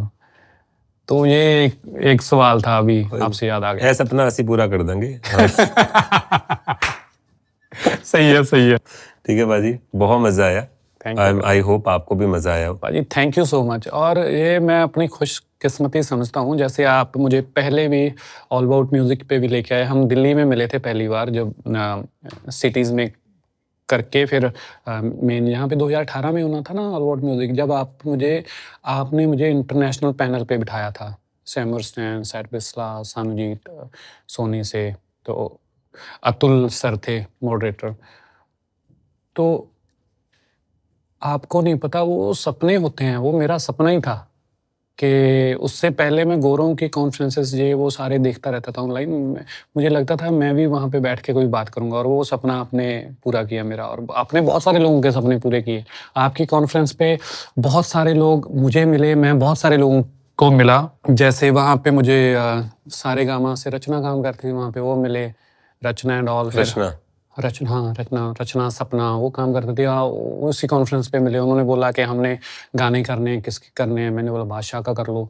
तो उन्होंने बोला बादशाह के गाने कितने पैसे का मिलेगा? मैंने बोला पानी पानी गाना, पानी पानी, हाँ पानी पानी। उनको मैंने 2 गानों का एग्रीमेंट तो 2 का हुआ था, दूसरा शायद अभी गया है। अभी तक नहीं हुआ, दूसरा अभी तक गया नहीं है। तो उसमें क्या हुआ, मैंने बोला बादशाह, बोले कितने पैसों का? मैंने बोला 2 करोड़ का एक गाना। बोले नहीं 2 करोड़ का क्यों? मैंने बोला अगर मेरे से लोगे 2 करोड़ का ही मिलेगा, आपने हो सकता है आपको सोनी म्यूजिक से या कहीं से सस्ते का मिल जाए। बोले नहीं फिर हमें 2 दे दो, 1.5 करोड़ के। मैंने बोला ठीक है। मैंने बादशाह भाई को बोला कि भाई 3 करोड़ के 2 गाने। बोले ठीक है, जैसे करना है कर लो। तो फिर मैंने बोला 1.5 करोड़ का एक गाना आपको मिलेगा, उसमें फलानी चीज़ आप करोगे, मार्केटिंग आप करोगे, ये फलाना आप करोगे, और उसमें आप ANR फीस मुझे एक गाने की दोगे 15 लाख। बोले अच्छा फीस भी अलग से देनी होती है? मैंने बोला हाँ देनी होती है।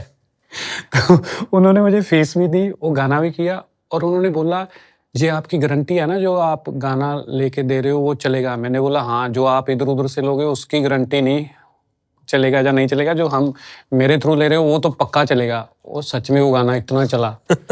तो आपके वहाँ पे बहुत चीज़ें सीखने को भी मिली, बहुत सारे लोगों से मिले अरे भी, मैं और आपने भी बहुत लोगों के सपने पूरे किए हैं। भाजी मेरे को ना मैं अभी नया नया मुझे ये सब पता चला है, पहले नहीं पता था कि हम सब ना जरिया होते हैं, हमको भी नहीं पता।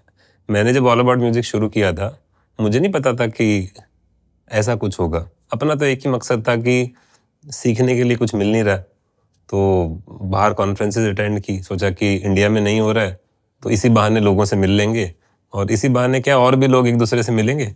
जब 100 लोग एक दूसरे से मिलते हैं तो कुछ ना कुछ काम हो ही जाता है। यही था मकसद। हमने भी सोचा नहीं था कि कॉन्फ्रेंस इतना बड़ा होगा या इतने लोग आएंगे या इतना काम होगा। तो जरिया है, और ऊपर वाले ने प्लान किया था, हम कर रहे थे। और ये भी सपना है, द म्यूजिक पॉडकास्ट में मैं बैठा बातें कर रहा हूँ, कितने बड़े बड़े artist, main stream artist India के, अरिजीत जी से लेके बादशाह भाई, और कितने सभी के आपने मुझे लगता है 50-60 हाँ, 60 पॉडकास्ट एपिसोड कर लिए ऑलमोस्ट। कर लिए है ना। तो और मैं तो मुझे लगता है रीजनल लिरिसिस्ट हूँ, फिर भी आपने मुझे बुलाया, मेरे लिए अच्छी बात बट है। आपको जाते जाते मैं एक जिम्मेदारी दे रहा हूँ। जिम्मेदारी ये है कि आप चाहो तो आप भी इस कुर्सी पे बैठ के इंटरव्यू कर सकते हो।